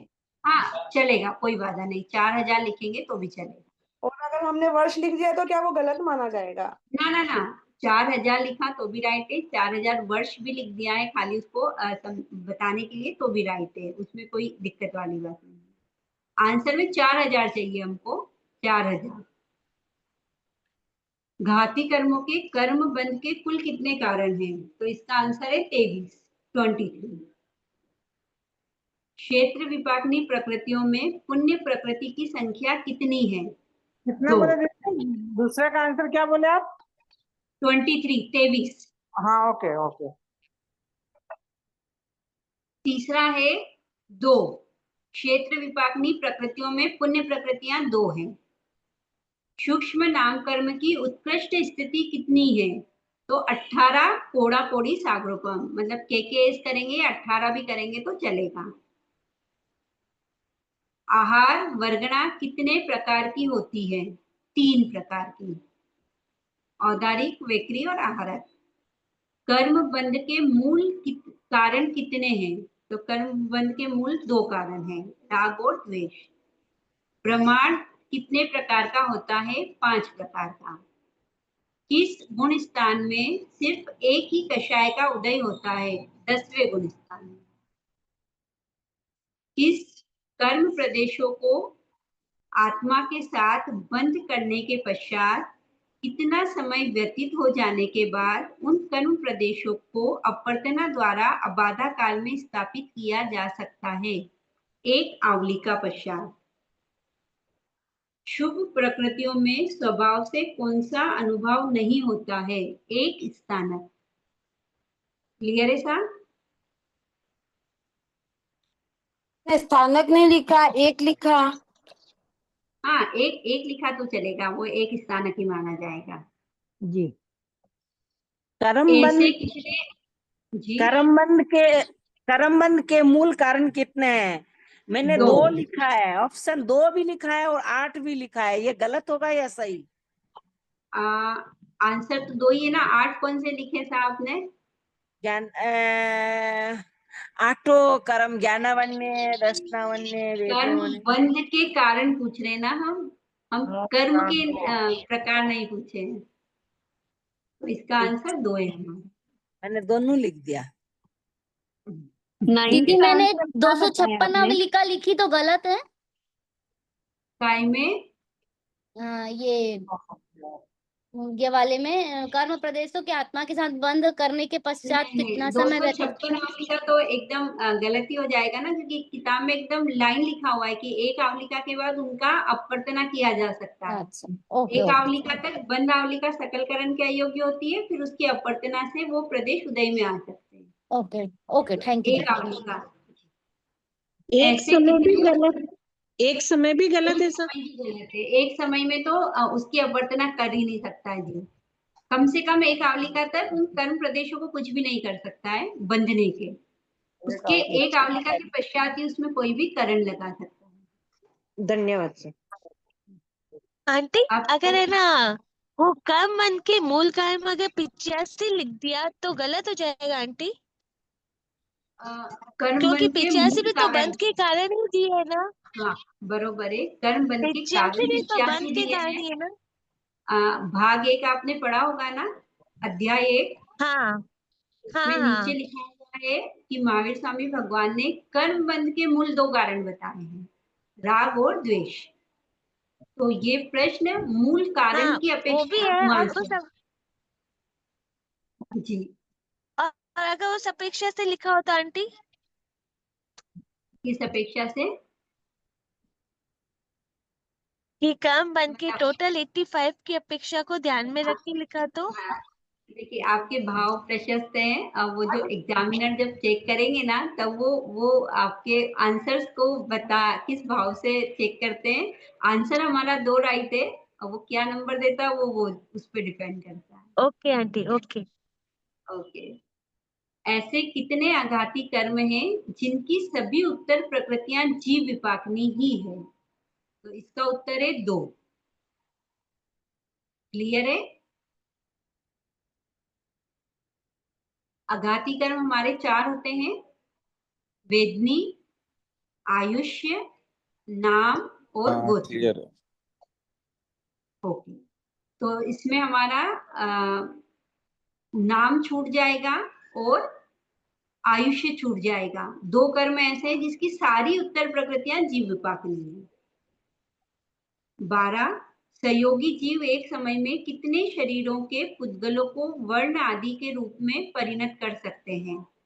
तो इसका उत्तर है हमारा 3, औदारी, वैकरी, मिच्छामिदकम। औदारी, तेजस और कार्मन, या वैकरी, तेजस और कार्मन।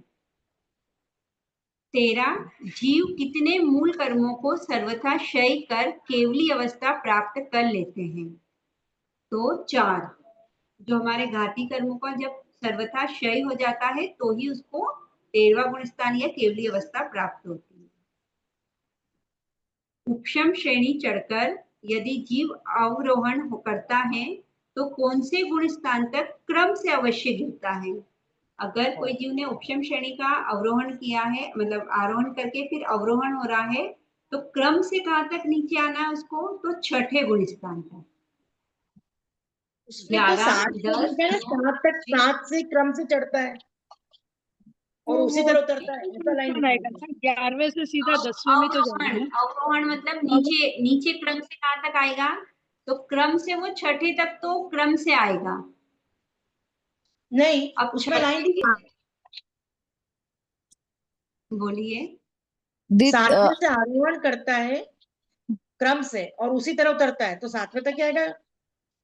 नहीं, देखिए ना, कोई जीव पहले से डायरेक्ट 7वें में जा सकता है, लेकिन उतरना है तो 7वें से उसको पहले 6ठे में ही आना पड़ेगा। वो लाइन है, क्लियर लाइन है किताब में। हाँ, एकदम क्लियर लाइन है ये वाली। 6ठे तक उसको क्रम से अवरोहण करना पड़ेगा।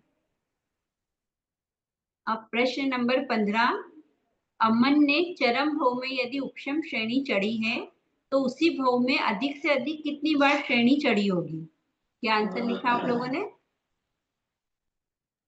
गलत लिख दिया। प्रश्न गलत है। ऑप्शन गलत है। ये प्रश्न गलत है, क्योंकि चरम भव में कोई भी जीव उपशम श्रेणी आरोहण नहीं कर सकता है। तो प्रश्न जीरो हो गया, नंबर 6, जीरो हो गया ना जी? दीदी, फिर जीरो हो गया फिर। टपक श्रेणी।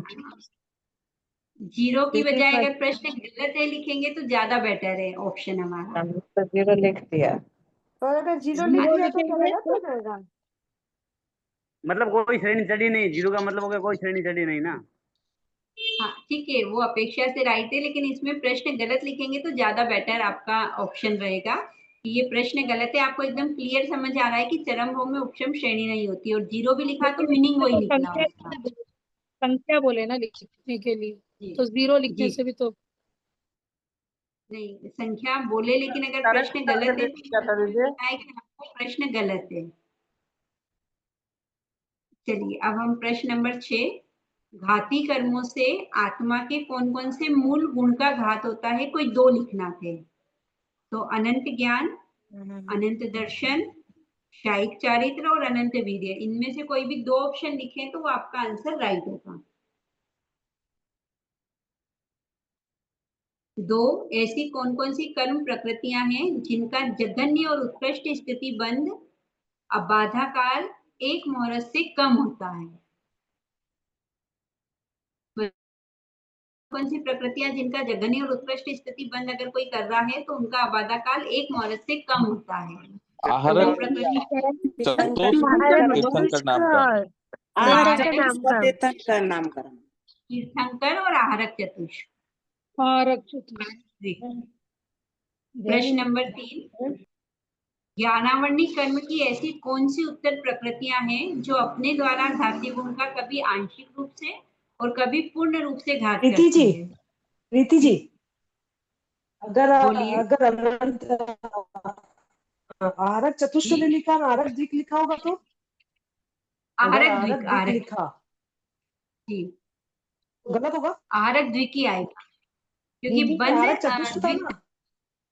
नहीं, उसका आंसर जो भी आपने पूछा हो अंतःकोड़ा को एक अंतःकोड़ा से कम करेगा ना, अंतःकोड़ा कोड़ी सागरों वाला आरक चतुष्की तो होता है दीदी। हाँ हाँ, नहीं उसकी जगह में आहारक दिया तो गलत होगा ना, ये पूछ रही हूँ। चतुष्क ने लिखा आहारक, तो आरक चतुष्की तो होता है। आहारक द्विक हाँ, वो होता तो है मैं मानती अगर हूँ, बंध आहारक की चतुष्क बात होता है।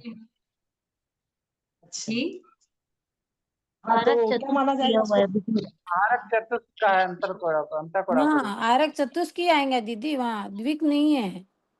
हाँ ठीक है, आहारक चतुष्क लिखें तो भी कोई बाधा नहीं है क्योंकि सत्ता की अपेक्षा आहारक चतुष्क होता है और बंध की अपेक्षा उसको आहारक द्विक बोला जाता है। मतलब आहारक की प्रकृति है उनका जघन्य और उत्कृष्ट स्थिति बंध हमारा 1 मुहूर्त से कम होता है, अबाधा काल जो होता है वो 1 मुहूर्त से कम होता है। दीदी स्थितिबंध का जो चैप्टर है उसमें 146 प्रकृतियों की अपेक्षा ही वर्णन किया गया है, तो यहाँ आहारक चतुष्क लिखना पड़ेगा। जी जी जी, आहारक चतुष्क। ठीक है, ज्ञानावरणी कर्म की ऐसी कौन कौन सी उत्तर प्रकृतियां हैं? इसका उत्तर है अवधि ज्ञानावरणी और मन पर्य ज्ञानावरणी। अवधि ज्ञानावरणी और मन पर्यव ज्ञानावरणी। प्रश्न नंबर 4, 1 नंबर ऐसी का क्या कौन बताया था प्रकृतियां हैं? दीदी? 1 नंबर का क्या बताए थे? 1 नंबर का क्या क्या? बताए थे? 1 1 नंबर का हाँ, अनंत ज्ञान, अनंत दर्शन, शायिक चारित्र और अनंत वीर्य। इनमें से कोई भी 2 ऑप्शन राइट करे हैं, लिखे हैं तो वो आपका उत्तर राइट है। दीदी दूसरे वाले क्वेश्चन में जैसे ऐसे कौन कौन सी कर्म प्रकृतियां हैं जिनका जघन्य और उत्कृष्ट स्थिति बंध में अबाधा काल 1 मुहूर्त से कम होता है, उसमें ज्ञानावरणीय, दर्शनावरणीय आदि 4 घाती कर्मों की उत्तर प्रकृति का अबाधा काल अंतर मुहूर्त होता है जो 1 मुहूर्त से कम है। तो ये आंसर राइट है। 1 मिनट आप रुकिए। हमने क्या पूछा है कि जघन्य और उत्कृष्ट स्थिति बंध, ज्ञानावरणी का उत्कृष्ट स्थिति बंध कितना होता है हमारा?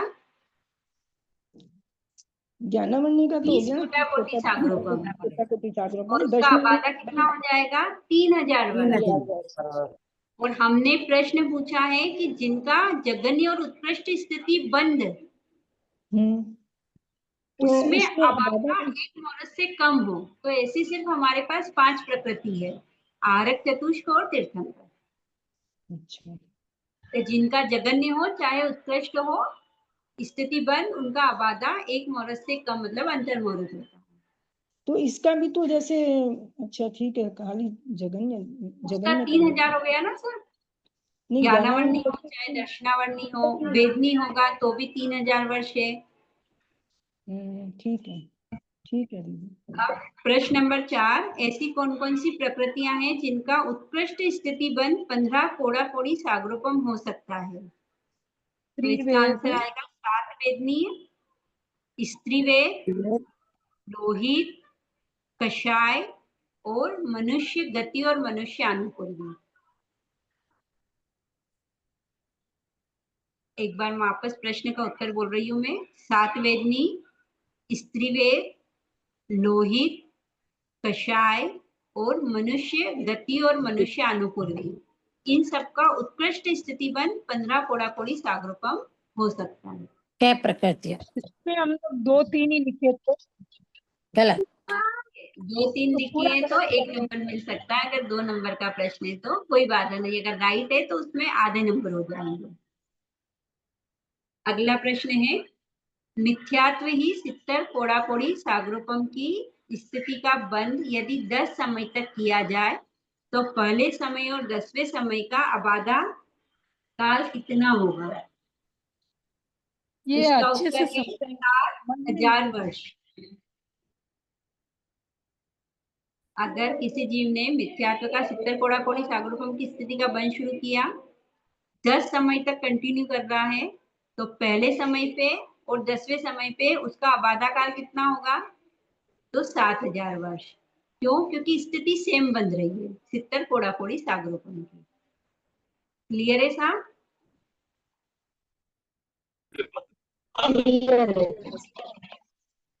हाँ जी,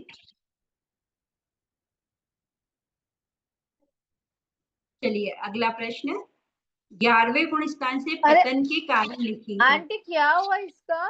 मिथ्यात्व की 70 के कैसे? तो 7,000 वर्ष का आबादा पहले समय पे भी और 10वें समय पे भी, क्योंकि पीए भी पूरा नहीं हुआ ना उसका अभी तक, तो एक ही रहेगा उसका। क्योंकि सित्तर कोड़ाकोड़ी सागरोपम को कभी भी बांधे हम, कितने भी समय तक बांधे, आबादा हमेशा 7,000 वर्ष ही रहे। 11वें गुण स्थान से पतन के कारण, तो अद्दाशय और भवशय। 11वां गुण स्थान में अगर कोई जीव प्रवेश कराए तो 2 कारणों से वहां से पतन होता है, या तो उसका काल पूरा हो जाए अंतर्मुहूर्त 11वें गुण स्थान का, या उसके वहां पर उसका काल हो जाए, मतलब वो देवलोक में मतलब काल करके वहां से चला जाए, तो अद्दाशय और भवशय। प्रश्न नंबर 7, कितनी प्रकृतियों में एक स्थानक अनुभाव का बंध होता है एवं उस समय कितनी प्रकृतियों के सर्वघाती रस का बंध होता है? तो एक स्थानक रस का बंध होता है 17 प्रकृतियों में। 17 प्रकृतियां क्लियर है? ज्ञानावरणी की 4, दर्शनावरणी की 3, अंतराय की 5, पुरुषवेद और संतुलन 4। और उस समय कितनी प्रकृतियों का सर्वघाती रस बंद हो रहा है? जब इनमें एक स्थानक बन रहा है तो 2 प्रकृतियों में सर्वघाती रस का बंद होता है। एक होती है केवल ज्ञानावरणी और दूसरी होती है केवल दर्शनावरणी। क्लियर है साइए? एक स्थानक बंध में अनुभाव में तो सर्वघाती का रस का बंध ही नहीं होता है। कहाँ पे? एक स्थानक का जब होगा ना उस समय तो सर्वघाती का बंध ही नहीं होता है। नहीं, जो सर्वघाती प्रकृतियां होती हैं उसमें हमेशा सर्वघाती रस का ही बंध होता है। एक स्थानक में लेकिन नहीं दिया ना। 17 में तो नहीं आता ना दीदी वो दोनों। ये तो 17 में नहीं हम आता है और सर्वघाती होता भी नहीं है। एक तो स्थानक 20 में प्रकृतियां सर्वघाती बंद सर्वघाती नहीं होता। देखिए इसको ना, प्रश्न 2 है इसके अंदर।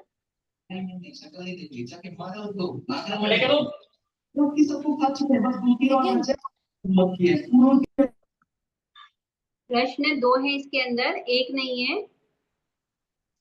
एक प्रश्न है कि एक स्थानक रस तो वो 17 प्रकृतियों में बनता है, और दूसरा पूछा है कि जब इन 17 प्रकृतियों में एक स्थानक रस बन रहा है तो सर्वघाती रस कितनी प्रकृतियों का बनेगा? तो वो बनेगा 2 का। तो सर्वघाती की तो 20 भी तो आंटी इसमें ना वो खुलासा नहीं किया हुआ है ना, मतलब सिलेबस में ये नहीं बताया था कि 22 प्रकृतियों का ही बंद होगा उस समय पर। अच्छा ठीक है, तो ठीक है, जिसने एक स्थानक 17 प्रकृति का लिखा है वो भी चलेगा। दीदी अगर ऐसा लिख दें, अगर ऐसा लिखा है वहाँ पे, वहाँ 17 प्रकृतियों में ही एक स्थानक अनुभव का बंध लिखा है, तो सर्वघाती रस का बंध वाला नहीं आप करें, वो सही है 17 एक स्थानक। नहीं तो जो अपनी 21 प्रकृति का सर्वघाती रस होता है उसका क्या होगा? अरे प्रश्न क्या है कि जब हमारा एक स्थानक अनुभव बंद हो रहा है ना, उस समय पूछा है, तो जब एक स्थानक अनुभव बंद हो रहा है तब हमने 21 प्रकृतियों का सर्वघाती रस कैसे बंधेगा? सिर्फ 2 का ही बनता है, 19 प्रकृतियों का बंध विच्छेद पहले हो जाता है या आगे के सिलेबस में है ऐसा? ये आगे का विषय है, इसलिए आपका उत्तर खाली यहाँ एक स्थानक अनुभव 17 प्रकृतियों का होगा, ये ही लिखना था। ये पीछे का है, ये आउट ऑफ सिलेबस हो गया है हमारा प्रश्न। मैडम 33 नंबर पे आंसर लिखा, 33 नंबर पेज पे लिखा हुआ क्लियर, इससे 17 होती है, इसमें लिखा है चतुर स्थानक बंधो संभव है, तो आगे बताइए 17 प्रकृति में एक स्थानक बंध संभव है, यही लाइन आई थी उसमें। हाँ, तो ये 17 प्रकृतियों में एक स्थानक अनुभव का बंध संभव है। दीदी जैसे ऐसा लिखा है कि 17 प्रकृतियों का एक स्थानक अनुभाव बंध भी संभव है और शेष 30 प्रकृतियों का सर्वघाती रस का बंध संभव है, क्योंकि सर्वघाती रस भी तो उसमें होगा ना, केवल ज्ञानावनी वो प्रकृति में सर्वघाती भी होगा, तो शेष 30 प्रकृतियों का सर्वघाती रस का बंध संभव है। ये दोनों सिलेबस हो गया है, उस समय है ना 2 ही बंध रही है, सर्वघाती प्रकृति है ना 2 ही बंध रही है उस समय में। ये 9वें गुण स्थान की बात हो रही है, ये आउट ऑफ सिलेबस है आगे वाला क्वेश्चन, इसलिए इसको आप इग्नोर करें। नहीं, ये इनके कोर्स में नहीं है। जो हम जिन्होंने बंध उदय सत्ता पढ़ा है उनको पता है ये चीजें, लेकिन जो अभी एकदम नया पढ़ रहे हैं उनके लिए ये प्रश्न एक्चुअली ये आउट ऑफ कोर्स हो जाएगा बाद वाला। उनके लिए सिर्फ इतना ही प्रश्न है कि कितनी प्रकृतियों में एक स्थानक अनुभव का बंध होता है, तो उसका आंसर हमारे को 17 प्रकृति ही देना है।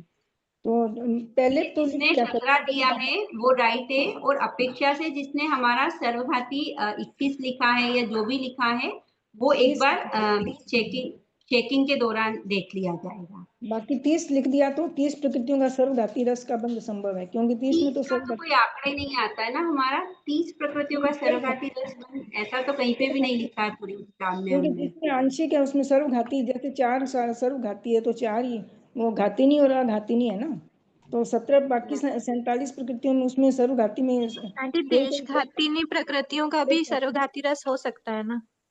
हाँ, तो देशघाती और सर्वघाती जिनमें दोनों है उसमें शेष 30 प्रकृतियों का सर्वघाती रस का बंध संभव है, ऐसे लिख दिया।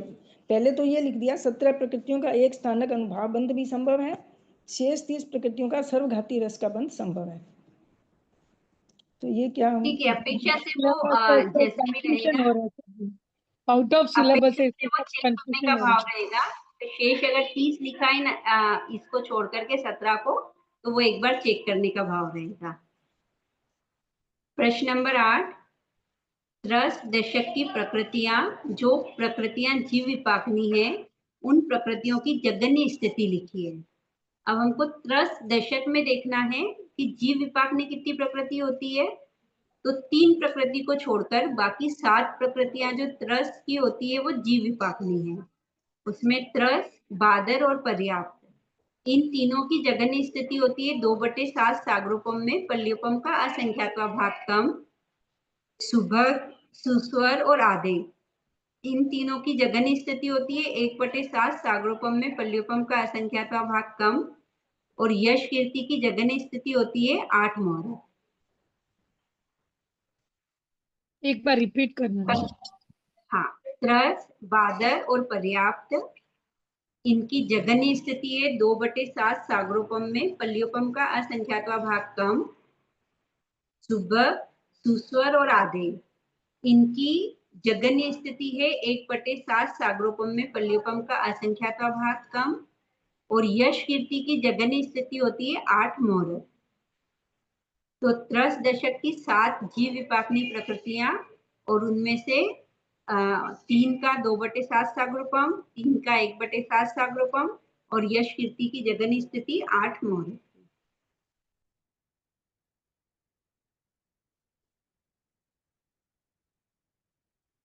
अब प्रश्न नंबर 9 है, सुस्वर और दुस्वर को पुद्गल विपाकनी प्रकृति क्यों कहते हैं, स्पष्ट कीजिए। क्या लिखा था इसका आंसर? क्वेश्चन गलत ये आंसर रॉन्ग है, क्वेश्चन गलत है, क्वेश्चन रॉन्ग है। नहीं राइट है, इसको बताना था अपन को कि क्यों नहीं कहते ऐसा कुछ तो भी। भाषा के पुद्गलों को स्वर पुद्गल विपाकनी प्रकृतियां नहीं है ना, सुस्वर और दुस्वर जीव दूसर जीव विपाकनी प्रकृतियां हैं दीदी, इसको स्पष्ट करना ना अपन को कि क्यों। हाँ, तो उसको स्पष्ट करना था। तो स्पष्ट क्या करना था कि पुद्गल विपाकनी प्रकृति क्यों कहते हैं? क्योंकि हाँ, ये दीदी भाषा वर्गना की पुतलों के माध्यम से अपना फल प्रकट करती है और शरीर के पुतलों के माध्यम से नहीं, इसलिए सुस्वर दुस्वर को पुद्गल विपाकनी प्रकृति नहीं कहते हैं। नहीं दीदी प्रश्न इसका लिखा इसका क्यों लिखा है कहते हैं, नहीं कहते ऐसा नहीं पूछा हमने। इसका एक वर्ड में आंसर है कि प्रश्न गलत है। अरे यार दीदी, जैसे अगर ऐसा लिखा है सुस्वर दुस्वर ये दोनों प्रकृतियां जीव विपाकिनी हैं, ये भाषा के माध्यम से अपना फल सीधा जीव में ही प्रकट करती हैं, यह लक्षण पुद्गल विपाकिनी प्रकृति का नहीं है। दीदी दोनों ही सही, तो वैसे कर दिया, क्या दिक्कत है? वेरीफाई, क्रॉस वेरीफाई कर दिया। हाँ वही तो करें हमने। क्या दिक्कत है इसमें? लेकिन हमने अगर दिया है ना, इसको वेरीफाई नहीं करना था। क्योंकि उन्हें बोला है ना स्पष्ट कीजिए, तो स्पष्ट किया है ना हमने ना, स्पष्ट कीजिए बोल दिया तो फिर लिख दिया। हम लोगों ने लिखा है, मैंने लिखा है कि ये जीव विपाक, ये प्रश्न गलत है। सुस्वर दुस्वर को जीव विपाकिनी प्रकृति से लिया गया है ना। वो कोई बात नहीं, नहीं, अगर वो स्पष्ट कीजिए नहीं लिखते ना तो फिर हम लिखते थे दीदी। फिर उसको एक्सप्लेन कर दिए हैं कि उसको जीव विपाकनी क्यों करते हैं। जिसने प्रश्न गलत लिखा है वो भी सही है, और जिसने एकदम क्लियर और उसको पूरा डिफाइन करके लिखा है, अगर वो राइट लिखा है तो उसमें भी कोई बाधा नहीं है, वो भी सही है। चलिए अगला प्रश्न है हमारा, लब्धि पर्याप्त किसे कहते हैं और यह कितने प्रकार का होता है? नाम लिखना है। तो ये हम सब जानते हैं कि जो अपनी स्वयोग्य पर्याप्ति को पूर्ण किए बिना काल नहीं करते हैं उनको लब्धि पर्याप्त कहते हैं। इनके दो भेद हैं, करण अपर्याप्त और करण पर्याप्त। अब अगला प्रश्न है हमारा, इन नंबर के प्रकृतियां और उनका उत्कृष्ट स्थिति लिखना है। तो 85 नंबर की प्रकृति है कुब्ज संस्थान, जिसका उत्कृष्ट स्थिति है 16 कोड़ाकोड़ी सागरोपम। फिर 90 लोहित, इसकी उत्कृष्ट स्थिति है 15 कोड़ाकोड़ी सागरोपम। फिर 104 नंबर पे है शीत नाम कर्म, जिसकी उत्कृष्ट स्थिति है 20 कोड़ाकोड़ी सागरोपम। और 133 पे है सूक्ष्म नाम कर्म, जिसकी उत्कृष्ट स्थिति है 18 कोड़ाकोड़ी सागरोपम। ठीक है सर, एक बार वापस मैं नंबर बोल देती हूँ। 85 पे कुब्ज, 90 पर लोहित, 104 पर शीत और 133 पर सूक्ष्म नामकरण। 85 पे क्या बोले जी? 85 में क्या बोले? 85 पे कुब्ज संस्थान। प्रश्न नंबर 7, निम्न वाक्यों में सुधार, मतलब निम्न वाक्यों को सुधार कर लिखना है। शुभ प्रकृतियों में एक स्थानक अनुभव होता है, तो शुभ की जगह यहाँ पे आ जाएगा अशुभ प्रकृतियों में एक स्थानक अनुभव होता है। अब प्रश्न नंबर 1 है, विवक्षित कर्म प्रकृति के एक समय में बद्ध कर्म प्रदेशों की अनुभव के अनुसार उसकी स्थापना करने पर जो रचना होती है उसे निषेध कहते हैं। तो इसमें अनुभव के अनुसार नहीं, अनुभव को रॉन्ग करके मतलब उस पर अंडरलाइन करके ब्रैकेट में लिखना है स्थिति, स्थिति के अनुसार उनकी स्थापना करना वो निषेध कहलाता है। क्लियर है सा ये? जी हाँ जी जी। दूसरा है, जिन पुद्गलों को अन्य अनंत जीव भी उसी शरीर के रूप में परिणित कर रहे हैं उसे प्रत्येक शरीर नाम कर्म कहते हैं। तो प्रत्येक की जगह आप यहाँ पे साधारण शरीर नाम कर्म। तीसरा है, जिस कर्म के उदय से जीव शरीर को चिकने स्पर्श के रूप में परिणत करता है उसे रुक्ष, तो रुक्ष स्पर्श की जगह स्निग्ध आ जाएगा।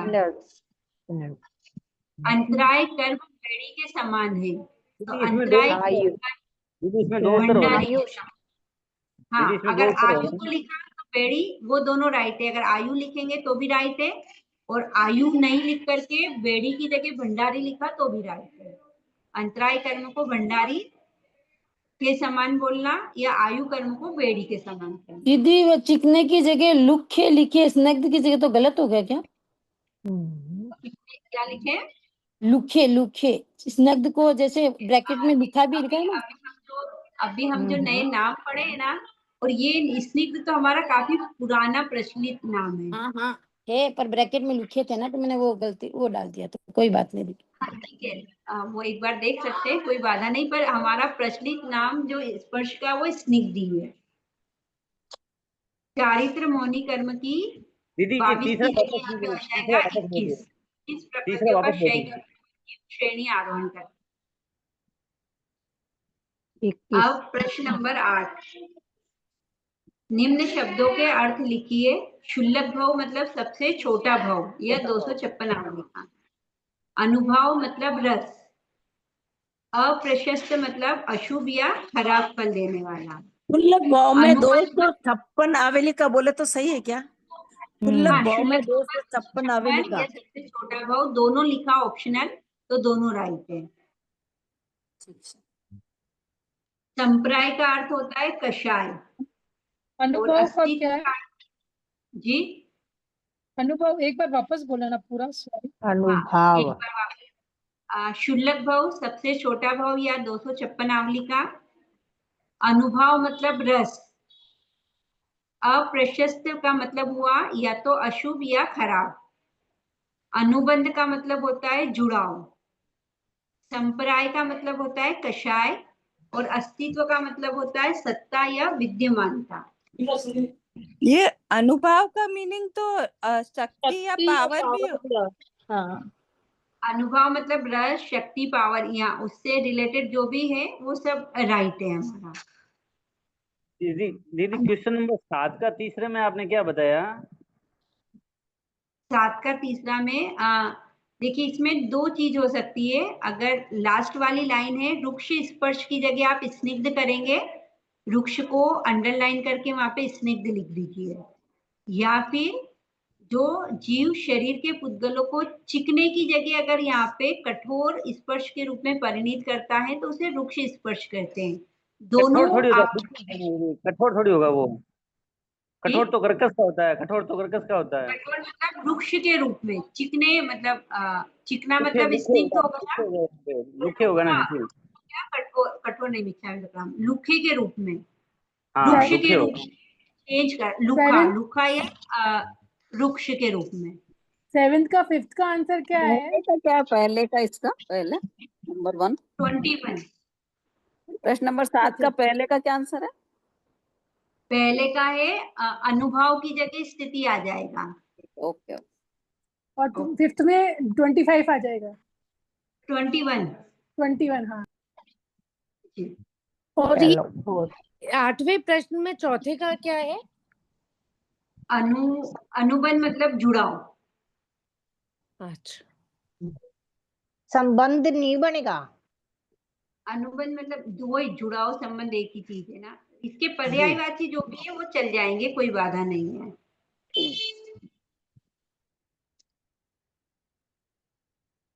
और इसके पीछे का तो अपना अपना आंसर रहेगा सबका।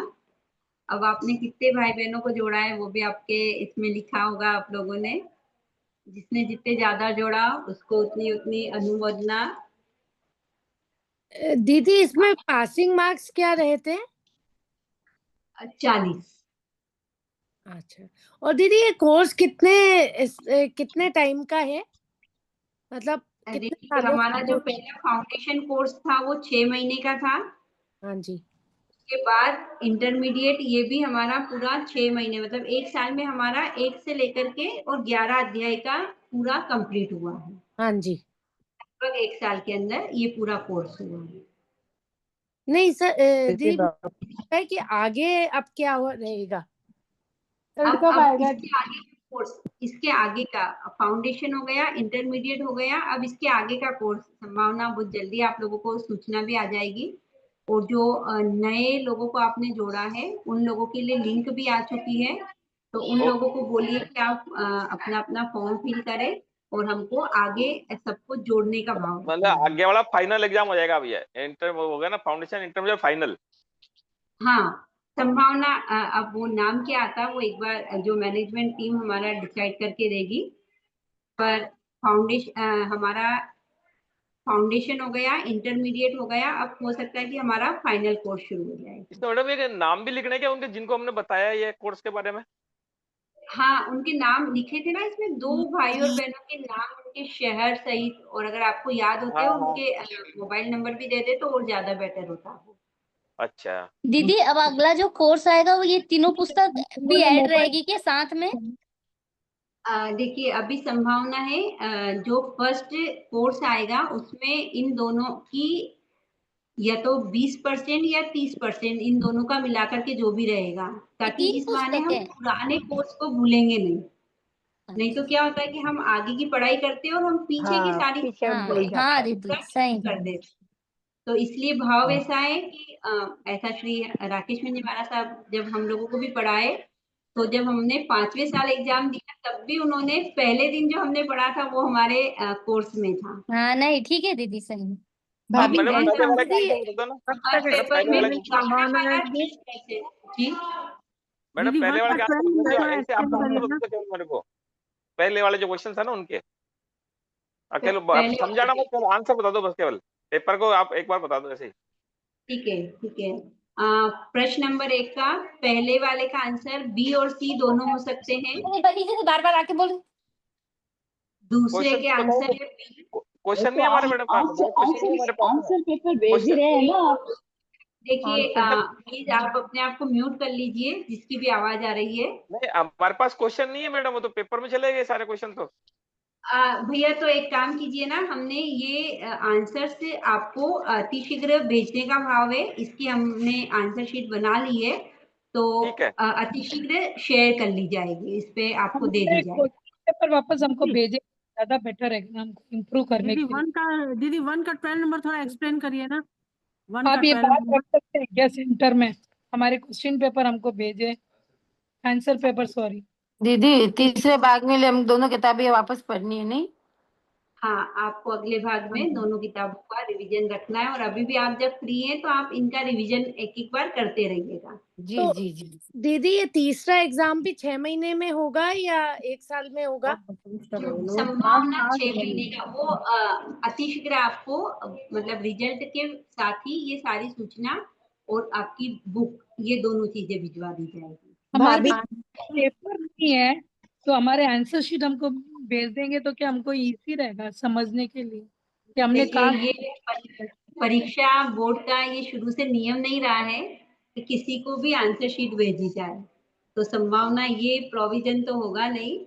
और वैसे भी हमारा मुख्य काम नंबर नहीं है, हमारा मुख्य काम है कि हमारे कर्मों की निर्जरा कितनी हो रही है, हम अपने जीवन में इस कर्म ग्रंथ को कितना उतार पा रहे हैं। नहीं हमारे पढ़ाई मार्क्स ये नहीं, उनको कहाँ गलत किए तो समझने के लिए चाहिए, मार्क के लिए मैं तो पढ़ नहीं रही हूँ। संभावना ऐसी लगती नहीं है, क्योंकि ऐसा कभी होता नहीं है कि कहीं भी किसी भी रिजल्ट के बाद उसकी कॉपियों को भेजा जाता है।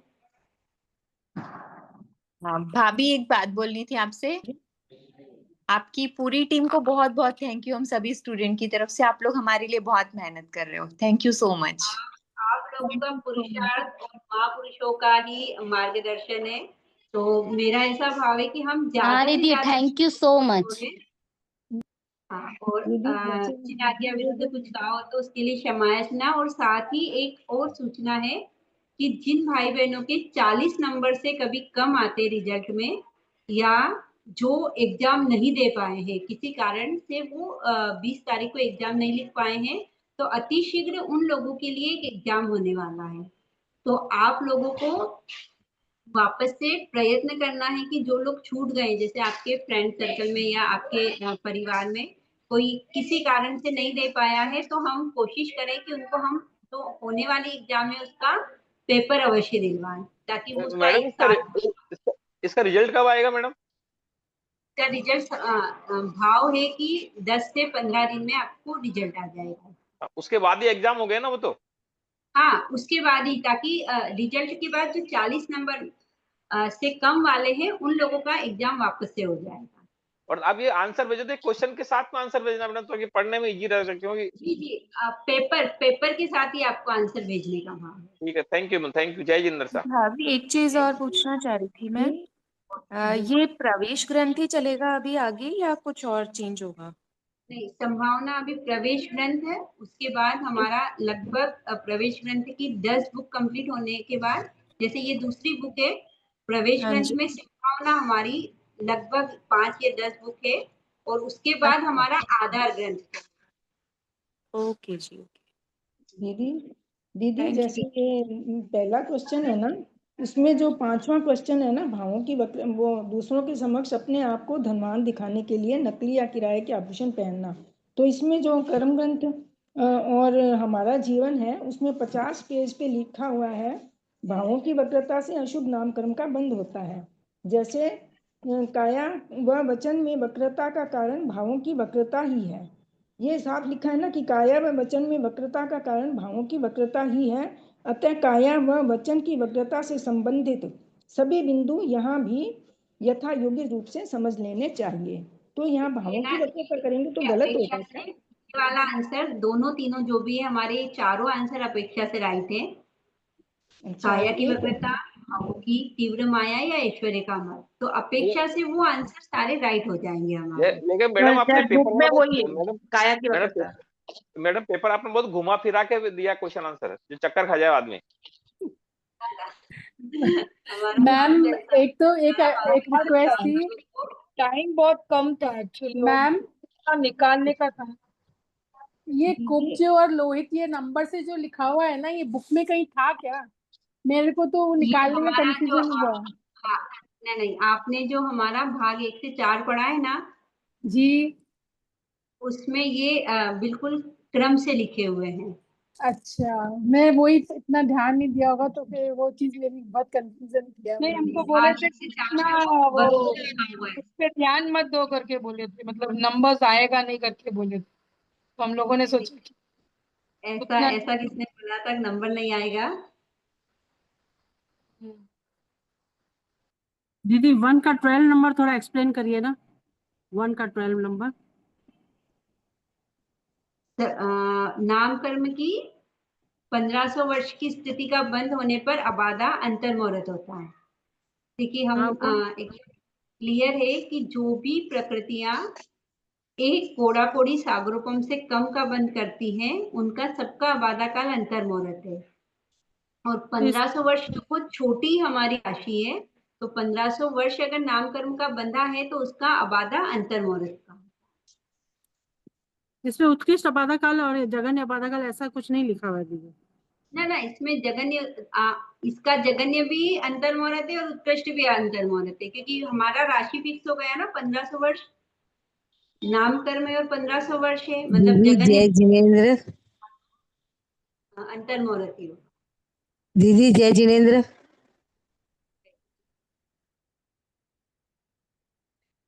दीदी बोलिए था। दीदी मैं क्वेश्चन नंबर 7 का लास्ट 22 की जगह 21 करना है क्या दीदी? जी, 22 की जगह 21 होगा। जय जिनेन्द्र जी। दीदी ये एक था, जैसे छठे प्रश्न का तीसरा है, छठा प्रश्न तीसरा प्रश्न है, ज्ञानावर्ण कर्म की ऐसी कौन सी उत्तर प्रकृतियां हैं जो अपने द्वारा घात्य गुण का कभी आंशिक रूप से व कभी पूर्ण रूप से घात करती है। तो इसमें आपने 2 बताया था ना, अवधि ज्ञानावणी और मन प्रयोग ज्ञानावणी। तो इसमें अगर अभिनिबोधि ज्ञानावणी या श्रुत ज्ञानावणी, इनका भी तो कभी आंशिक रूप से घात होता है ना? पूर्ण रूप से कभी घात नहीं होता है ना इनका है, पूर्ण रूप से कभी भी घात नहीं होता है ना। पूर्ण रूप से जैसे आप समझिए, एक इंद्रिय जीवों का वगैरह, जैसे एक इंद्रिय जीवों का, या कोई ऐसे जीव होते हैं ना जो मतलब बिल्कुल इनको चेतना तो होती है, तो कभी आंशिक कभी लिखा है ना, कभी आंशिक व कभी पूर्ण रूप से। आत्मा का मूल गुण क्या है? साथ में आंशिक भी लिख दिया ना। क्या हमारा ज्ञान और दर्शन। तो मति ज्ञानावणी और श्रुत ज्ञानावणी का कभी भी किसी जीव को पूर्ण रूप से घात नहीं होता। तो इसमें दोनों का लिखना, मतलब कभी आंशिक भी लिख दिया ना साथ में, तो कभी आंशिक तो इसका होता ही है ना, कभी आंशिक तो घात होता ही कभी है। आंशिक से व कभी पूर्ण से, दोनों एक साथ चल रहे हैं ना हमारा। अच्छा, दोनों एक हो तब इसका उत्तर वो होगा, तो ये गलत हो जाएगा फिर। जैसे चारों लिख दिया तो गलत हो जाएगा, अभिनिबोधि ज्ञानावणी, श्रुत ज्ञानावणी, अवधि ज्ञानावणी और मना प्रयोग। इसका उत्तर अवधि और मन परे ज्ञानावर्णीय। दो ही होगा। ठीक है दीदी, धन्यवाद आपका, बहुत बहुत धन्यवाद। टीम वालों को भी धन्यवाद। बहुत पेपर भी बहुत बहुत धन्यवाद दीदी आपका। लेकिन हम लोगों ने जो गलतियां की, और ऐसे ही आगे बढ़ते रहिए और गलतियां कर्म की, से सभी को जुड़ बहुत बहुत धन्यवाद। बहुत बहुत अच्छा बहुत बना है अनुमोदना देखने आपकी। में, लेकिन बहुत आप वापिस भी इतना समय देते हैं, बहुत बड़ी बात। धन्यवाद सर, बहुत बहुत। जितना भी अनुमोदन करें उतना ही कम है। पूरी टीम वालों को सबको धन्यवाद। सभी टीम को बहुत बहुत धन्यवाद। धन्यवाद। जय हिंद, धन्यवाद दीदी, बहुत बहुत।